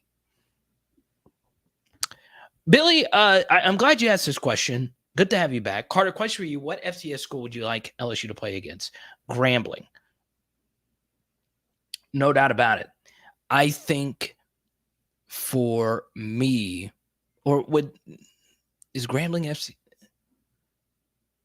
Either way, I think the best thing for LSU every year is to play a Louisiana non-Power 5 every year.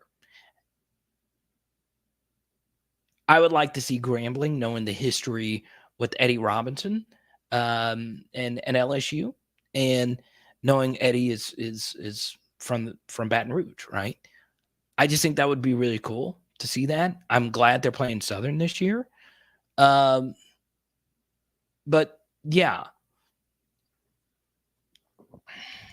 Let me see.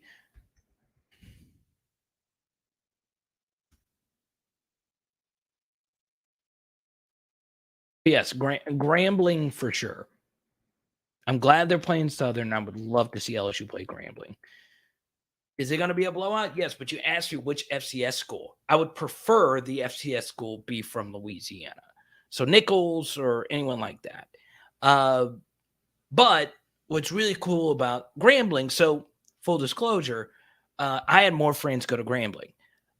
I have a lot of family that went to Southern, and I like Southern better than Grambling. With that said, I would love to see LSU play Grambling because there are a lot of LSU fans in North Louisiana that support both schools. And I think it would be cool for them to see that happen. Now, will that happen? I don't know. But LSU Southern is long overdue. That's the most important one. But now, and you've played Northwestern. I would like to see Grambling.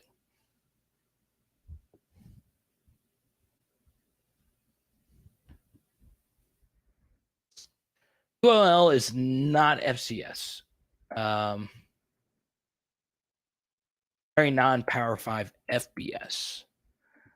North Dakota State, you don't want to play them because you could lose, especially if you do a home and home. Now, they would never do a home and home, but still. But yeah, I think Grambling would be pretty cool.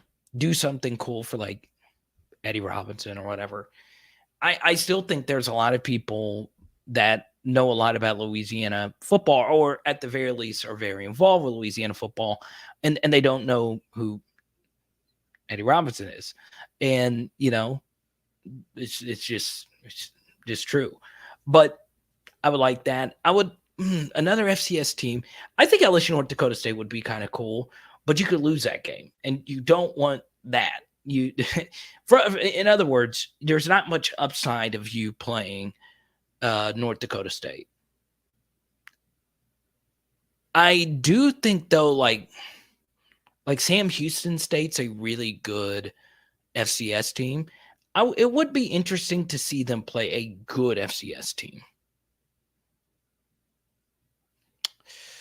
Let's go to Creek Super Chat. Want to talk more about Denbrock. Let's see here. All right. Brandon, do you think Mississippi State's a trap game due to our inexperienced secondary? I'll get to that in just a second. Let's talk about Mike Denbrock. My thoughts on him. All right. Let's see. Take Nurse Court's photo down. Let's see. Mike Denbrock. So last year, my good buddy Max wrote a really good piece on Mike Denbrock and his offense. So he ran a lot of creative RPOs, and he's actually given lectures on RPOs in the past.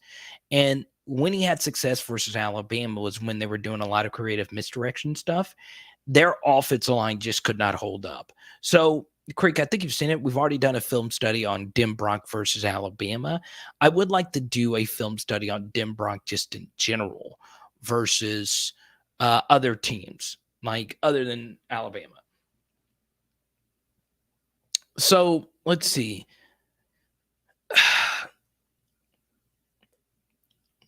Mike's a really good play caller. Now, my thoughts on him personally is he's a really cool dude, right? He's got the backwards hat dad energy, gives a good interview. He's an interesting guy. Reuniting with Brian Kelly. I thought the Brian Kelly divorce was very strange at Notre Dame, but it made sense for both parties in many ways, where Denbrock got to go be an OC for, and Brandon, I promise you I'm going to get to your super chat in just a second because Creek dropped one a second ago. I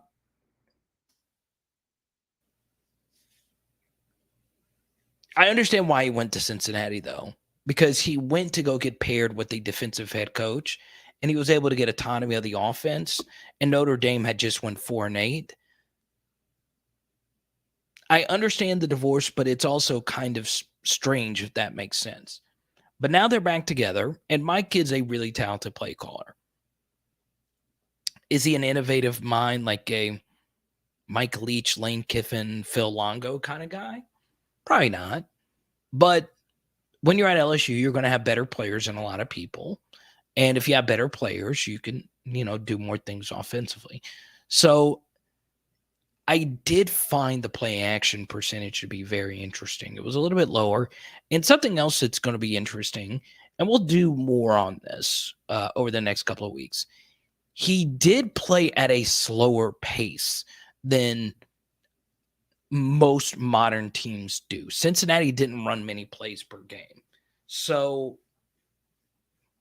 when that happens and you play faster paced teams, you're calling more plays per game, which does change some.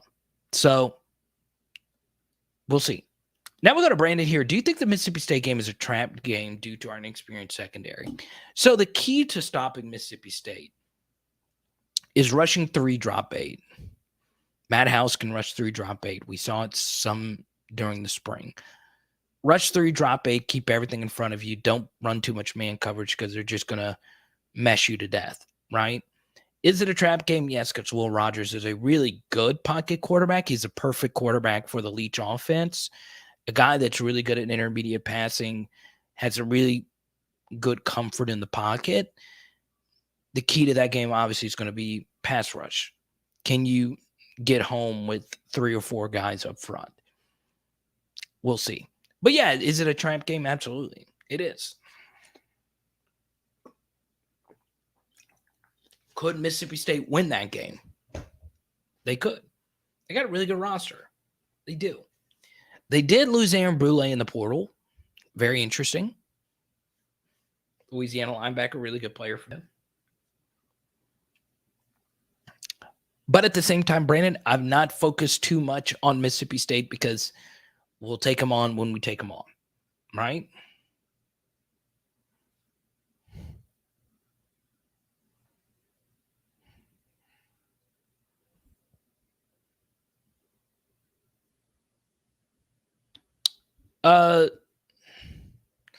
Weird. I don't understand what Denbrock is doing. Interesting.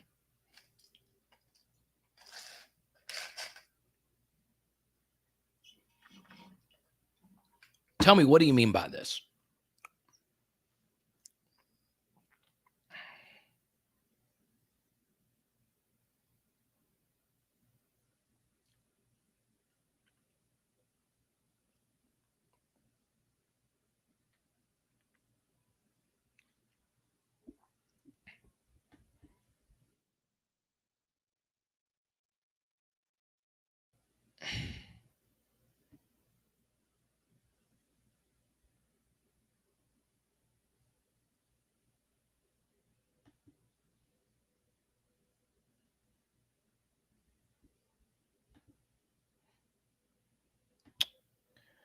Oh, is it the spread?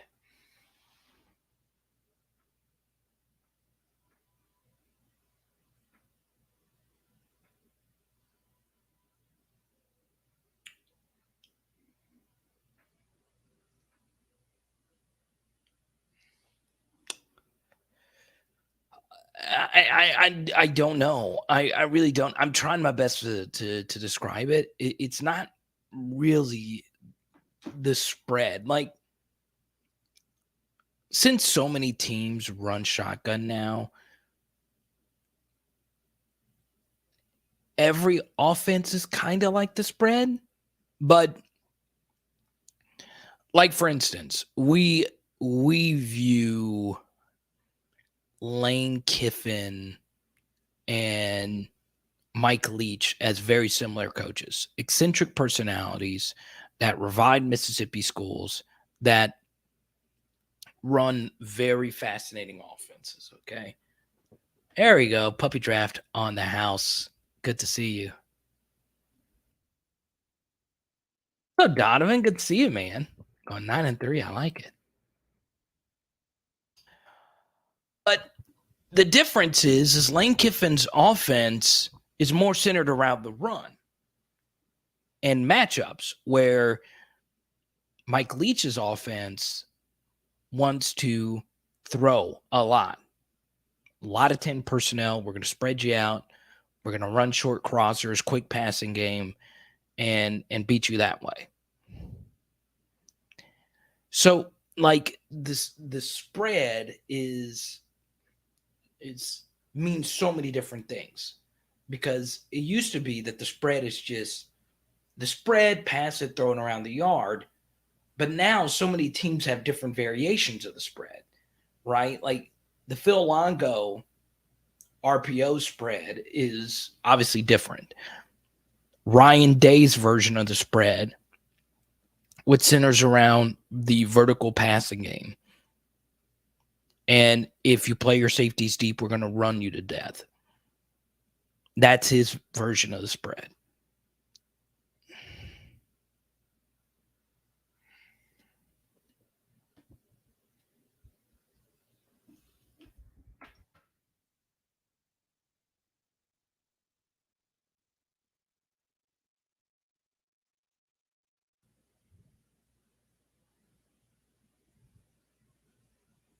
It's almost a power spread. Puppy on the house. I love it. Let's go, Derek. I might do it after this live stream too.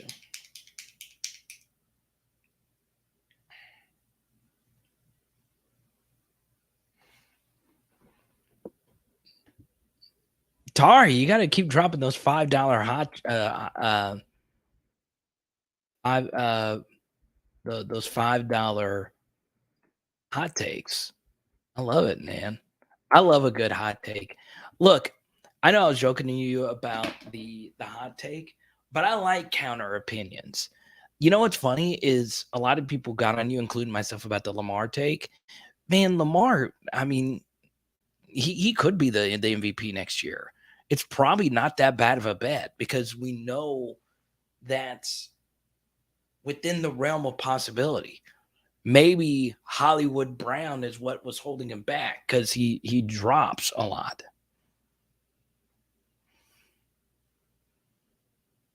Kyle likes to smoke, man. I thought my takes were hot. I thought I give hot takes, but no.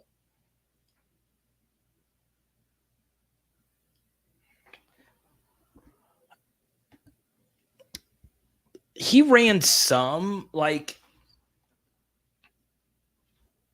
yes and no. Like, they, once again, I'm not an OC play caller, but if he had a mobile quarterback, he would run with them. And that would be basically what their power running game was. But like a power, like when you think of like the running game out of the spread, you think of, I personally think of Lane Kiffin, but when I think of running the spread and the power run out of the spread, and it's not really the power run, but I think Malzahn.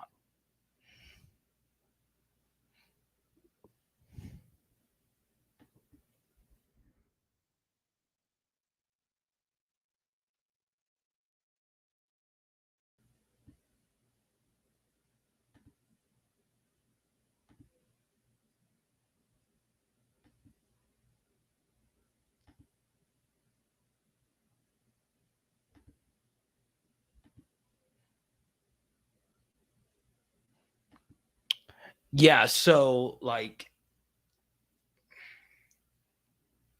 uh, they ran a lot too, but they also that was a little bit more of like a speed rushing attack, like with Dimps and Percy Harvin and those guys.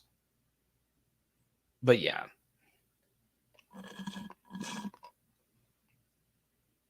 I am out of punch.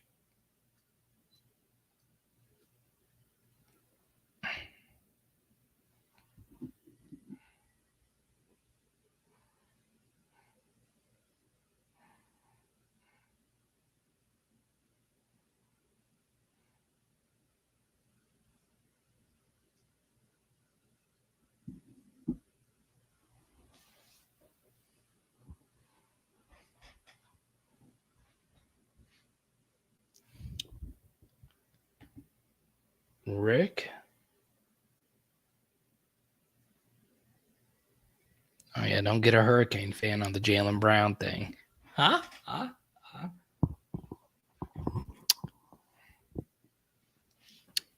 All right, so I do have a special surprise for you guys that stayed all the way, almost up to 2 hours, right?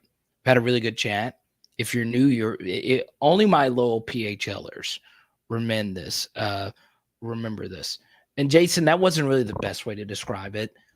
I'm not totally well versed on like every last intricacies of the offensive terms and all that, but there are differences. And a lot of those guys were so good at play calling that really based it. They really based it on. They based it on their personnel. So if Dan Mullen knew he had Nick Fitzgerald who couldn't throw, well, Nick Fitzgerald is a special athlete, so we're going to run with them out of the spread. Are you going to cook me a steak? I like that. I got a few people in Shreveport now saying that they would cook me steaks, you and JJ. So I guess we all have to get together. Hold on 1 second, though. Don't leave. I got a special surprise for you guys. So stay right there, okay?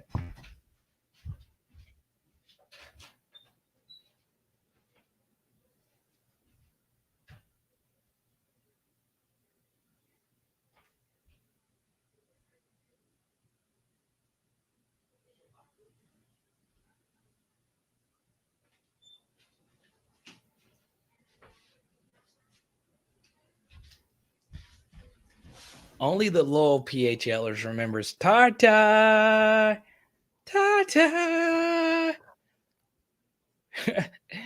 I wish Johnny Five was still in here. So Tartar is let's see if we can get Z baby. You coming up here, Z baby? Who here remembers Tartar? Oh, we got both of them now. Look at this. Who remembers Tartar? So Haley's parents are out of town. So Tartar is here for the week. Y'all show Tartar some love. And of course, Z Baby's right here as well. Look at this. Let's see. Everyone say hi to Tar. God, Z has never been this calm before. Look at this. So we had a huge, a lot of you got to meet Tartar a few years ago. It's been years, right? It's kind of crazy. So we were stormed in, and we had to go move in with Haley's parents and Tartar. That's good. So they're gonna go back to bed. They just wanted to say hi. So there you go. Huh?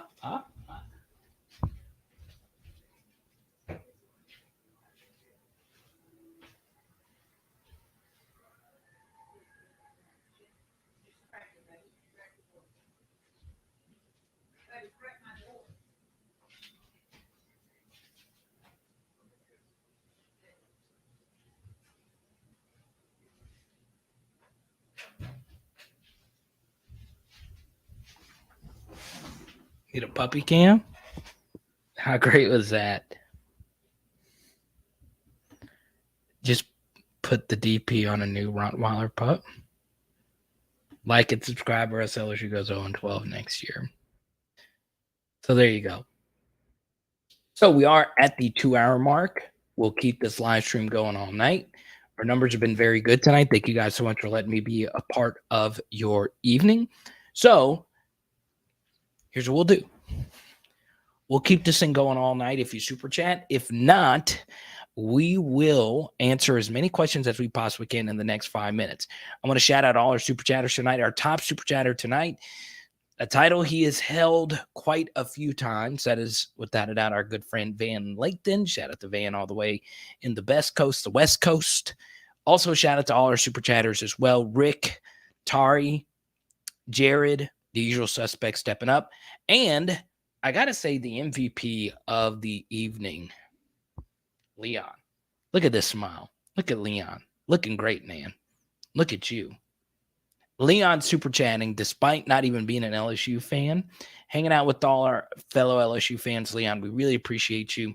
We hope you come back. I know a big reason why you watched tonight was because of the Jaden Rashada news.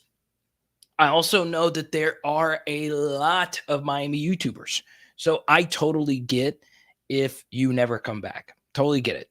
Because this is the one of the few times LSU and Miami crossover. But we hope you come back. We have a lot of fans from other channels or of other fan bases that drop in from time to time. You are the real MVP tonight. I really do appreciate it. And I'm not one of those YouTubers that just hates on if you're a fan of another school. We had another Alabama fan in here. We have a Notre Dame fan, Jay Chillin, who drops in from time to time. I love it. I like seeing other fan bases drop it in. And as many of you know, I do also like talking about all the other teams, and I am working on a more general college football channel, which will focus on the SEC, but it will talk some of the other big programs. So we'll see. There we go. Leon is here to stay. I love it. I love it, man. It's been fun though. Like I'm not gonna lie, the Miami LSU discussion is always fun, right?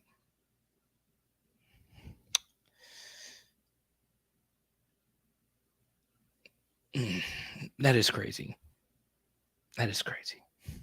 I'm also wondering if you're kind of sort of cheering for the Bills this year because Ken Dorsey is their offensive coordinator. Kind of crazy, huh?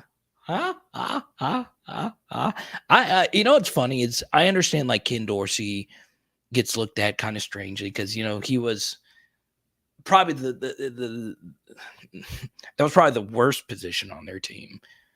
But Ken Dorsey was still a decent quarterback. He's still a decent quarterback. But yeah, we do have like other fans drop in and they do get a little trolly. So it's kind of funny. Like right now, I feel like I haven't done 2 hours. Some nights I feel a little tired. I'm not gonna lie. I've been working a lot today. But look, tonight I could at least I can go to 6 a.m. I'm dead serious. But it flew by. Tonight was one of the funnest ones. We've had a lot of fun ones. Kind of nervous about Tuesday night. Charles Alexander jumping on the channel. Are you kidding me? People are going to overdraft Gabe Davis so bad.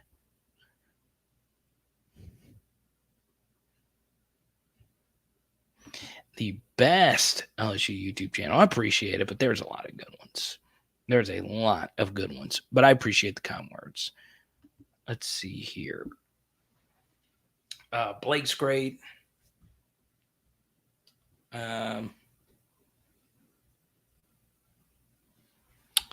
Obviously, J Hill, big J Hill supporter.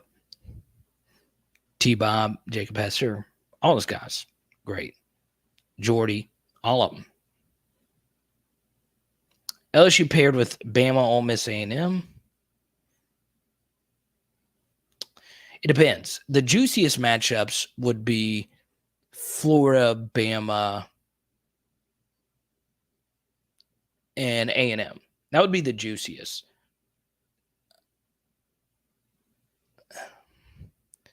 What it's going to be, though, is going to be Ole Miss, Mississippi State, A&M. That's what it's going to be. Bryce, good to see you. Brock Berlin. Bro, I never pushed live tonight, the little live logo, thinking, oh, Carter, did you know that there would be somebody randomly dropping a Brock Berlin reference? But here we are. Bryce, good to see you, man.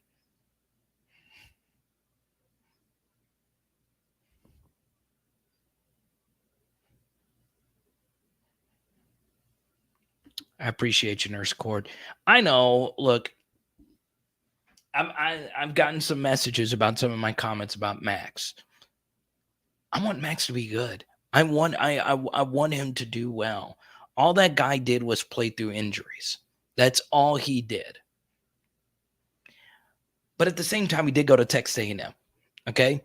And they are in our division and they are a contender. So I can't wish him too well. I wish him perfect health. I wish him not the absolute best of success, but I hope he finds happiness in College Station. I know I was harsh on Max with some of the throws, but it is what it is. Carvis, good to see you.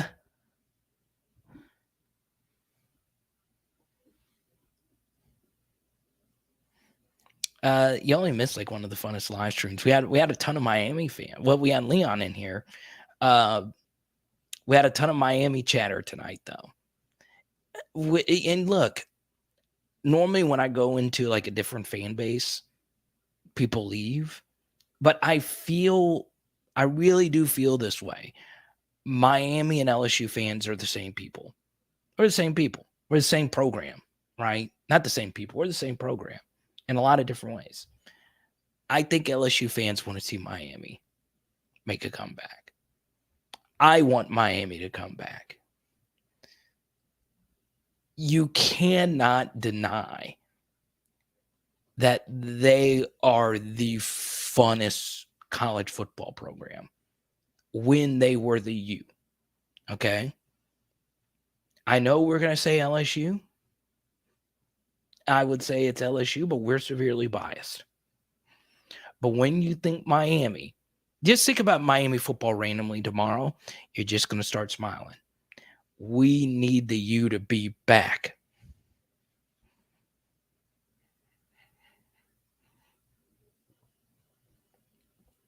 Moving off more? I don't think we're moving off more. I don't think we're out of it. I don't. But we'll see. But once again,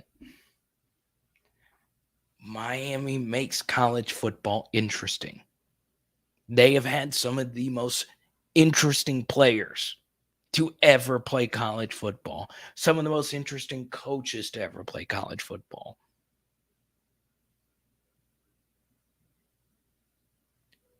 Which other program is green and orange and actually looks swagtastic? Has there ever been a non-Jamar Chase looking player as cool as Sean Taylor with the rainbow visor? Nothing has. A football player has never looked cooler. Now, Jamar Chase, single-digit #1 uniform with the turf tape, and that's peak. That's peak. Okay? Or Glenn Dorsey going like this. That's peak LSU. It's hard to be a cooler-looking football player. But Sean Taylor in a rainbow visor with the U colors. I'm kind of a uniform snob. Sean Taylor made the jersey number 26 look cool. I mean, the guy is truly incredible.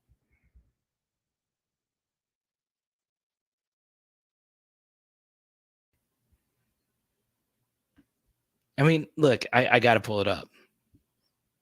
I mean, all of my teammates.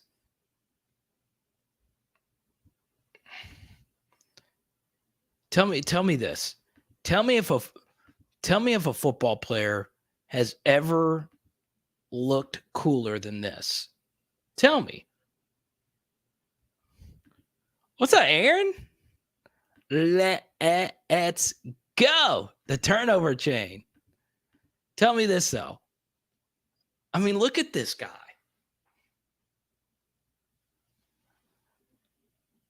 Look at this guy. Rainbow visor, the fishnet jerseys. The fishnet jerseys. Nothing is better than that. There will never be a football player that looks cooler than that. Jared Lorenzen's up there. I'm not gonna lie, Jared Lorenzen's up there. But you can't. The rainbow visor. What's so sick about this rainbow visor is that you can see the clouds. That's just nasty. That's so nasty, dude. Look at how nasty that is. I'm telling you. And the U needs to come back. It needs to come back.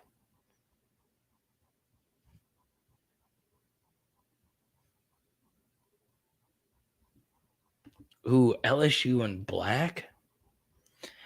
I don't know. Like, I don't LSU in all black.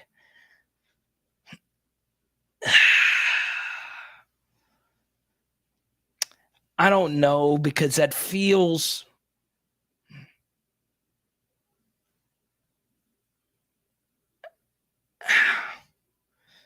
if they went all black, they would need to rock those purple chrome helmets, right?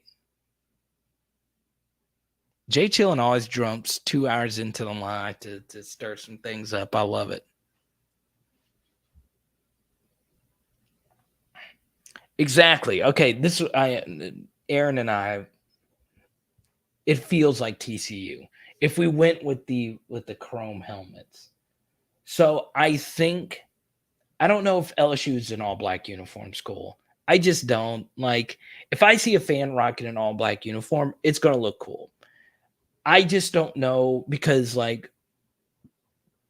all black is like a Georgia thing, right? And look, the bots are here.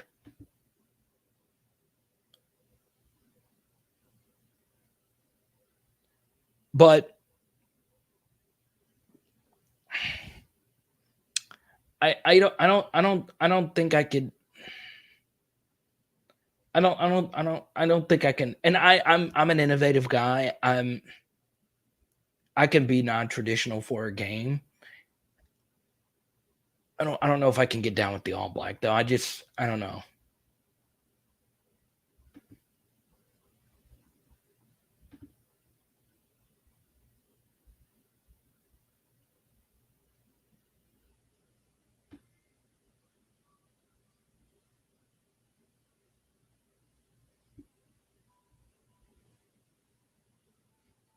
Okay, someone make this photo make sense for me.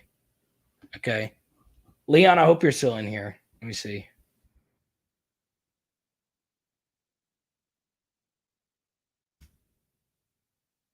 This is just insane. Now that's filthy. Okay. Shane, good to see you, man. Everyone welcome Shane to the channel. Look at what we have here. All right. Shane, I think this is your first time. Please let me know, Shane. I want everyone to make you feel welcome here. Go look at this. We got the wedding photo. Is this from your wedding day? Gorgeous bride, but look at you, Shane. Tie on point. Y'all are in love. Look at that. Look at that. I mean, that just I kind of want to wake my fiance up and recreate this pose. This is an excellent, excellent pose right here. Look at this. It's beautiful. It's beautiful. Now, I don't know if you're referencing Sean Taylor or Shane and his lovely wife. That's good, man. That's good. So, Shane, before I answer your question, welcome to the channel. I look before I address Shane's questions. I mean, look at this, Leon. Look at this. So we have Sean Taylor here. We got the Allen Iverson shooter sleeve on one hand. Okay. All right. So we got it on one arm. Then we got just the basic rubber band. So this was before we had these kind of bands, I believe. And Sean Taylor just has like the rubber band here that you would put around like a stack of pencils. And we have two wristbands, the glove only on one hand, the rainbow visor. I mean, a college football player is never going to look this cool. Outside of Jamar Chase, the single digit number, and AJ Terrell, you will never there will never be a college football player outside of Jared Lorenzen that will look as cool as Sean Taylor. It's impossible. It is impossible. You cannot tell me that this is not the most drippiest drip you've ever seen. The rainbow visor, that is insane. The reflection you get in the visor is insane. And people don't understand the number 26 is the most cumbersome jersey number in the 20s, right? And Sean Taylor is rocking this like if he was wearing a single digit number. That is insane. That is insane. There you go. So, first comment, appreciate the love. Yeah, thank you so much.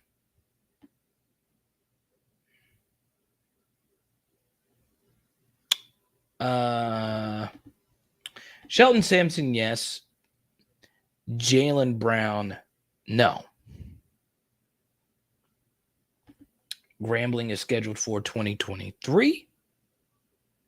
Let's go.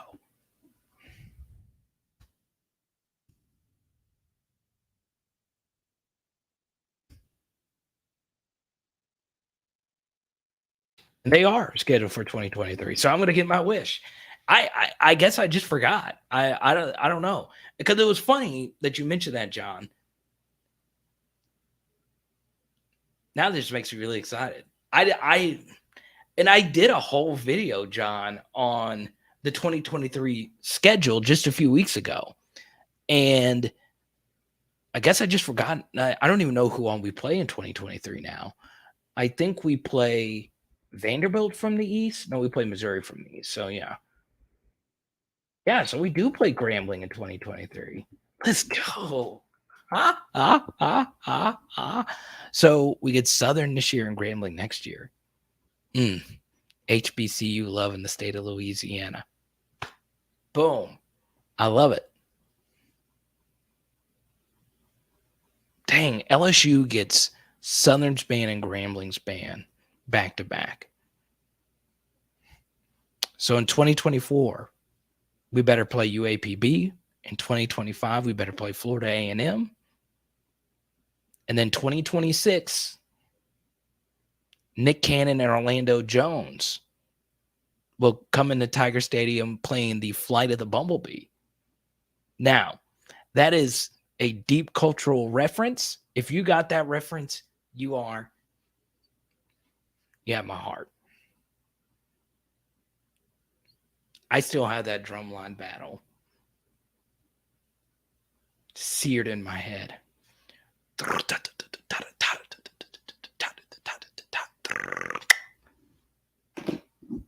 So I'll share you this. I don't know why. I don't know why my mom sent this to me. So, but she did.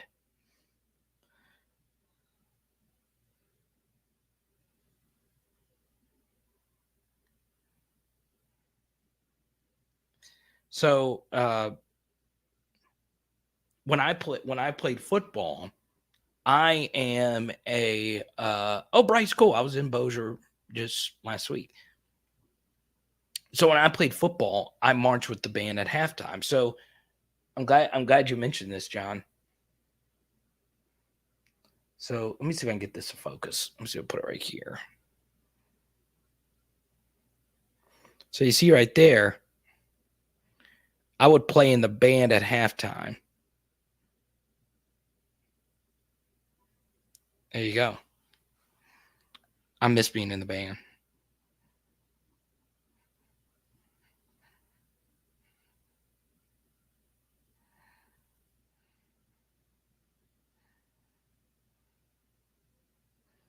Another photo of me right there. So we put this in focus right there.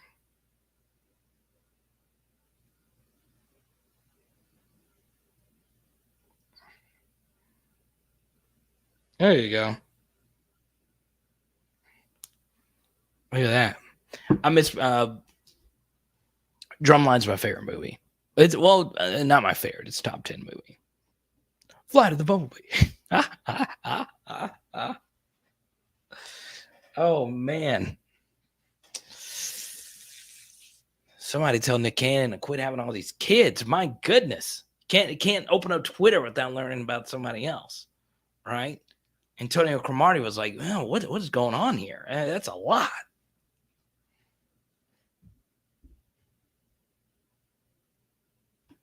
Harold, you know, oh, the, it's still one of my favorite scenes, man. Oh man. Yeah, I was a drummer. I wasn't good though. Like I was not good. I was not good. I was probably like, okay, Bryce, you did the same thing. Me and Bryce are. I feel you, man. I did band and was a football tuba player. That's cool.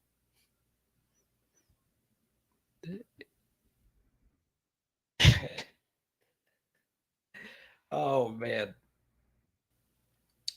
You know what's funny? I don't sit and watch full movies anymore. But like that was one of my favorite movies. I was a big Adam Sandler fan, and I've still not seen the Hustle movie. And everyone tells me, Carter, if you're a Sandler fan, how have you not seen the latest Hustle movie? And I'm like, God, they got freaking Aunt Marshall in this movie. I said Aunt Marshall, that's my buddy. They have Anthony Edwards. I'll tell Aunt I dropped his name tonight. Having Anthony Edwards in the movie. Anthony Edwards. I got to see this new Sandman movie. So I was a big Sandler fan. I liked Wild 'N Out. I was a Nick Cannon fan. But man, dude, this is this dude's life. America's Got Talent and Mariah Carey, and I'm nice on the snare. Okay, Billy. Were you a traditional player or were you what is it to the traditional version is like this. And I think this is called stand. I don't remember. I don't remember at all. Nurse Court, you going to the Southern game? I don't think I'm going to make the Southern game this year because I'm going to the Florida State game.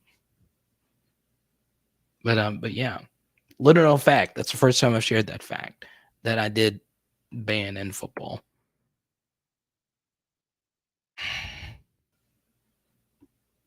Yeah, they did. We were talking about him a little bit earlier. Brock Glenn. I still got to sing right here. Here? From Memphis. I need to go interview Brock. Memphis, Tennessee. What's up? Good to see you. Uncut Gems was incredible. Incredible. Now, it's not for everyone. It's not, but it was my kind of movie. It just was. Now, it's amazing what happened to Julia Fox after that movie, but still, Uncut Gems was really good.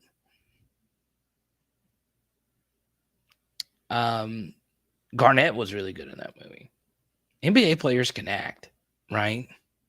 I mean, you would think a lot of NBA players can act because refs always fall for the flops that they do. So, legit, NBA players are good enough to get Oscars as actors.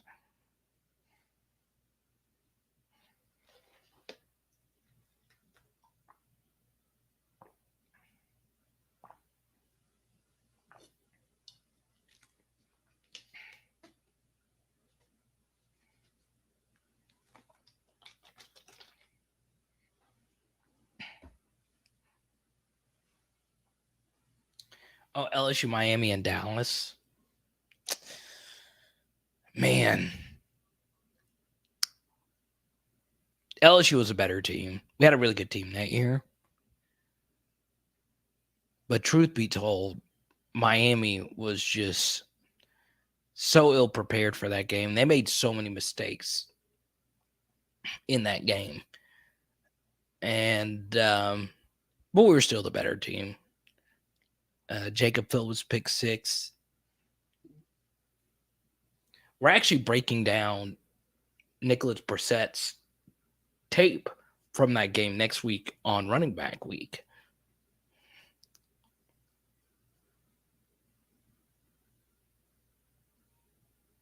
LeBron James should have more Oscars than titles. Yeah, but is LeBron the worst flopper? No. Kyle Lowry is way worse.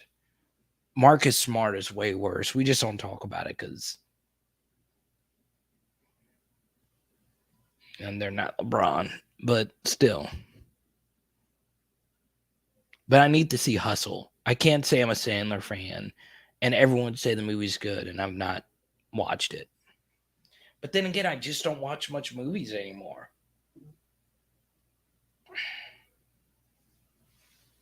Type Y for yes, type N for no. Do you still watch movies? Type Y for yes, type N for no. I'm serious. Because, you know, you have YouTube is something you could just pull up on your screen, right? On your big screen now. I've learned that there is a lot more of you than I initially thought that watch on a bigger monitor. You don't just watch on a computer. You either have it on a separate computer monitor or you have it on your big screen or you have it on your iPad so you can have your phone to scroll with. Some of you just watch on the phone for the full hours.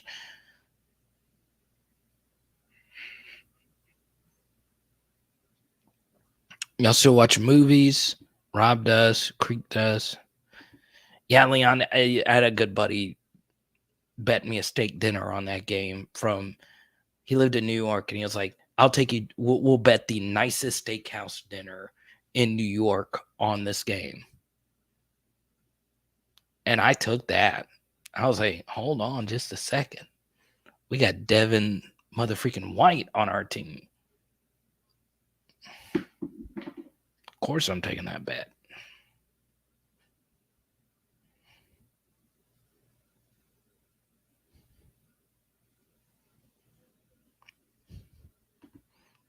Let's see.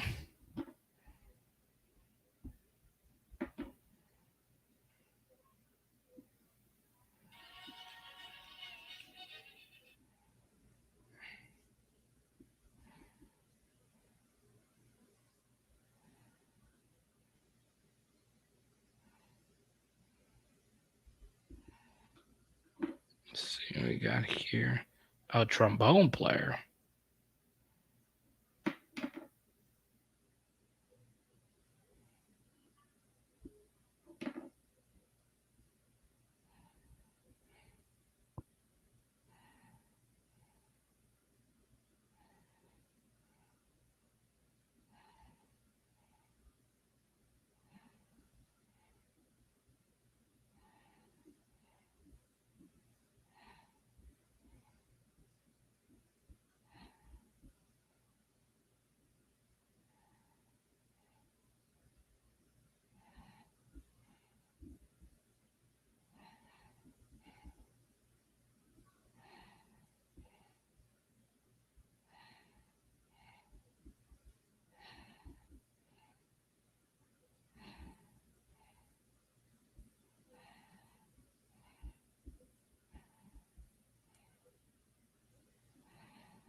Little carry the band on his back.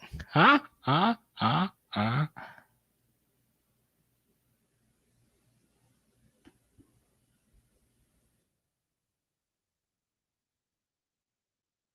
Miami Audible. Joe was really good in that game.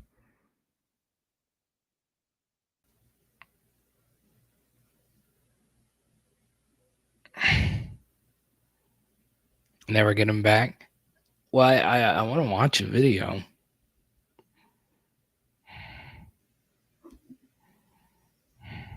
Let's see what we got here.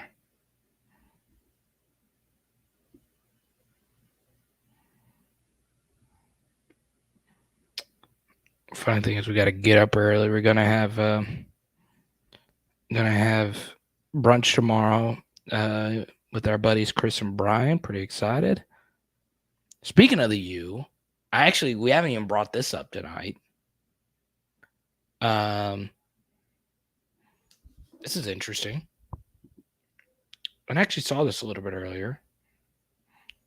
So Coach O, let's see. Let's put it right here. Coach O is coaching at the U today.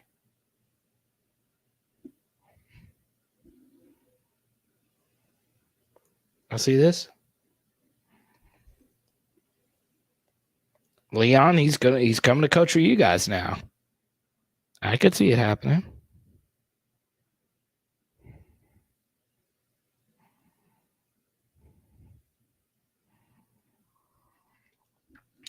That via John Garcia at Sports Illustrated. It's crazy. I could see Coach O taking a year off and then joining the staff at some capacity, or joining them now, really. That'd be a good landing spot for him, obviously.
So, Billy, this Joe Burrow card and the Joe Burrow necklace and the Keyshawn signed Funko Pop,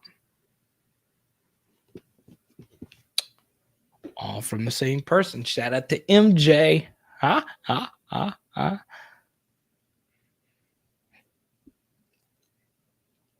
All right, Jason, we'll see you tomorrow night. We should be dropping a video tomorrow night. May push it back to Monday. We'll see. But yeah.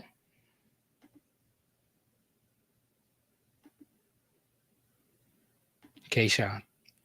Well, all right, guys, this was a lot of fun. Appreciate new T-shirt club member, LA Mom. Thank you so much, LA Mom. You have been a really big supporter of mine. I really appreciate you so much. The ladies of PHL, Danny, LA Mom, Nurse Court, Paris. I love it. We are growing when it comes to female viewers. That is great. LSU football, diverse fan base. Notice that? People from all around the globe watching. Mostly in the United States, but we have viewers from all around the globe. I love it. We have a very diverse group of fans here on PHL, and that's very important to me. I'm glad you jumped in. I was thinking about you a minute ago, Black Goatee. Shout out, as always, to your lovely wife, Dee. Is one of my favorite avatars right here. You missed it, Black Goatee. I was thinking about you because we were talking about, I think Billy was in here. There's Billy right there. We were talking about the all black LSU uniforms. And I was like, you know what? I wouldn't want to see that, but I like it on like a fan. Like, I think an all black LSU uniform would look too much like TCU if we actually just went out there. But I kind of like the all black replica.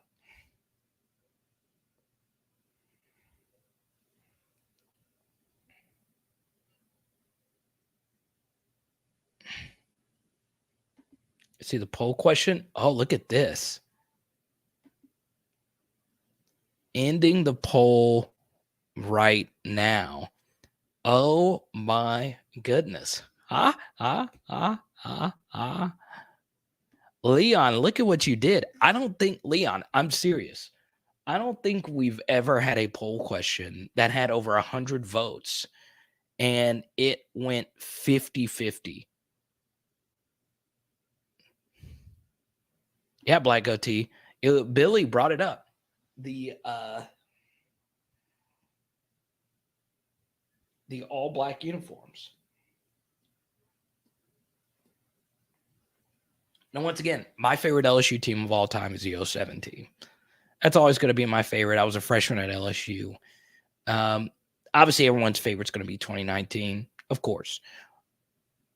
But personally, the 07 team was probably my favorite team.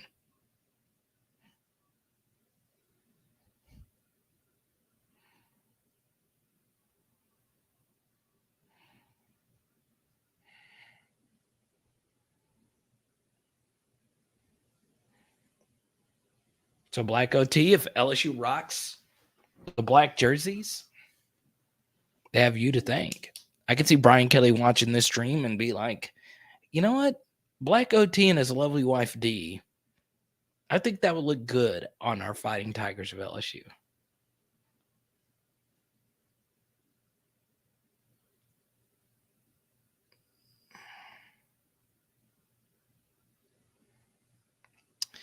So I'm always up for shaking up tradition. I am. But I would be content with just gold, white, gold. I know I'm traditionalist in that sense.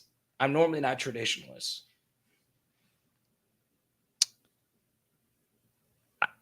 I will say, though, LSU's alternate uniforms, they've never had a bad alternate uniform. They've not. They've not. Every alternate uniform has hit. I still think the purple jerseys versus Tulane in 07 is underrated. I still think the Koshan Delay, Chad Jones, Knock It Out Joe Adams jerseys were really cool. Yeah.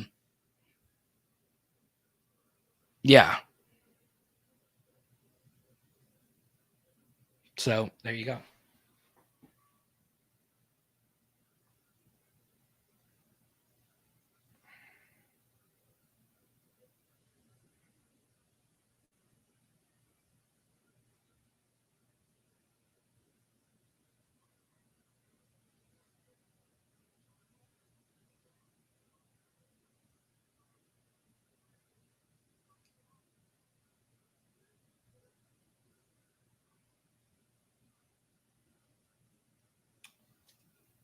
Well, all right, guys.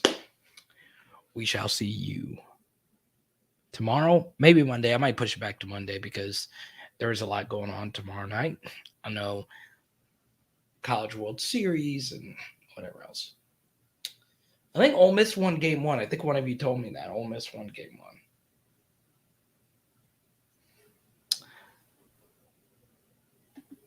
one. Chad Jones, you remember that hit? That was an iconic hit, man. Do you know what we're going to wear on September 4th? Gold, white, gold. Right.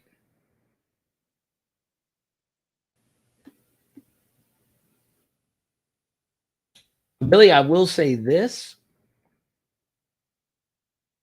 Before you get your all black LSU uniform combo, I got something for you. You should get a PHL t-shirt. I mean, this is me with Skipper right here. See that? Look at us matching. Skipper and I couldn't be more different looking. And we're both rocking PHL shirts. Okay. Here's me with Roger, PHL viewer Roger.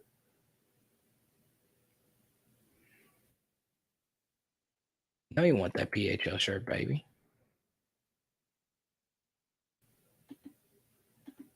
So, Billy, before you, it's coming soon. I like it. You know you want to join the PHL T-shirt club. By the way, we did get a new PHL T-shirt club member. Shout out to you, LA Mom. Makes you feel good. All right. Shout out to our top super chatter tonight. That was Van. Gotta love Van. Leon, most unique super chatter tonight. Thank you so much. The you always. Edit. Power hour. LSU. Boom. Oh, I never answered newbie's question that had the I don't even know if he's still in here.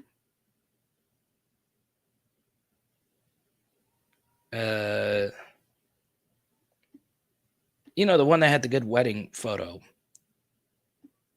What's up, Greg? I missed Greg's comment too. Rashada will pick Miami tomorrow. There you go.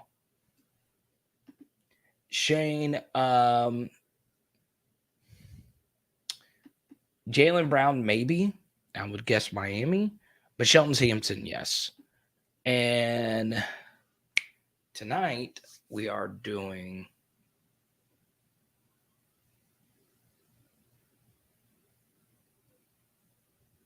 carne asada tacos round 2. Let's go. Let's go.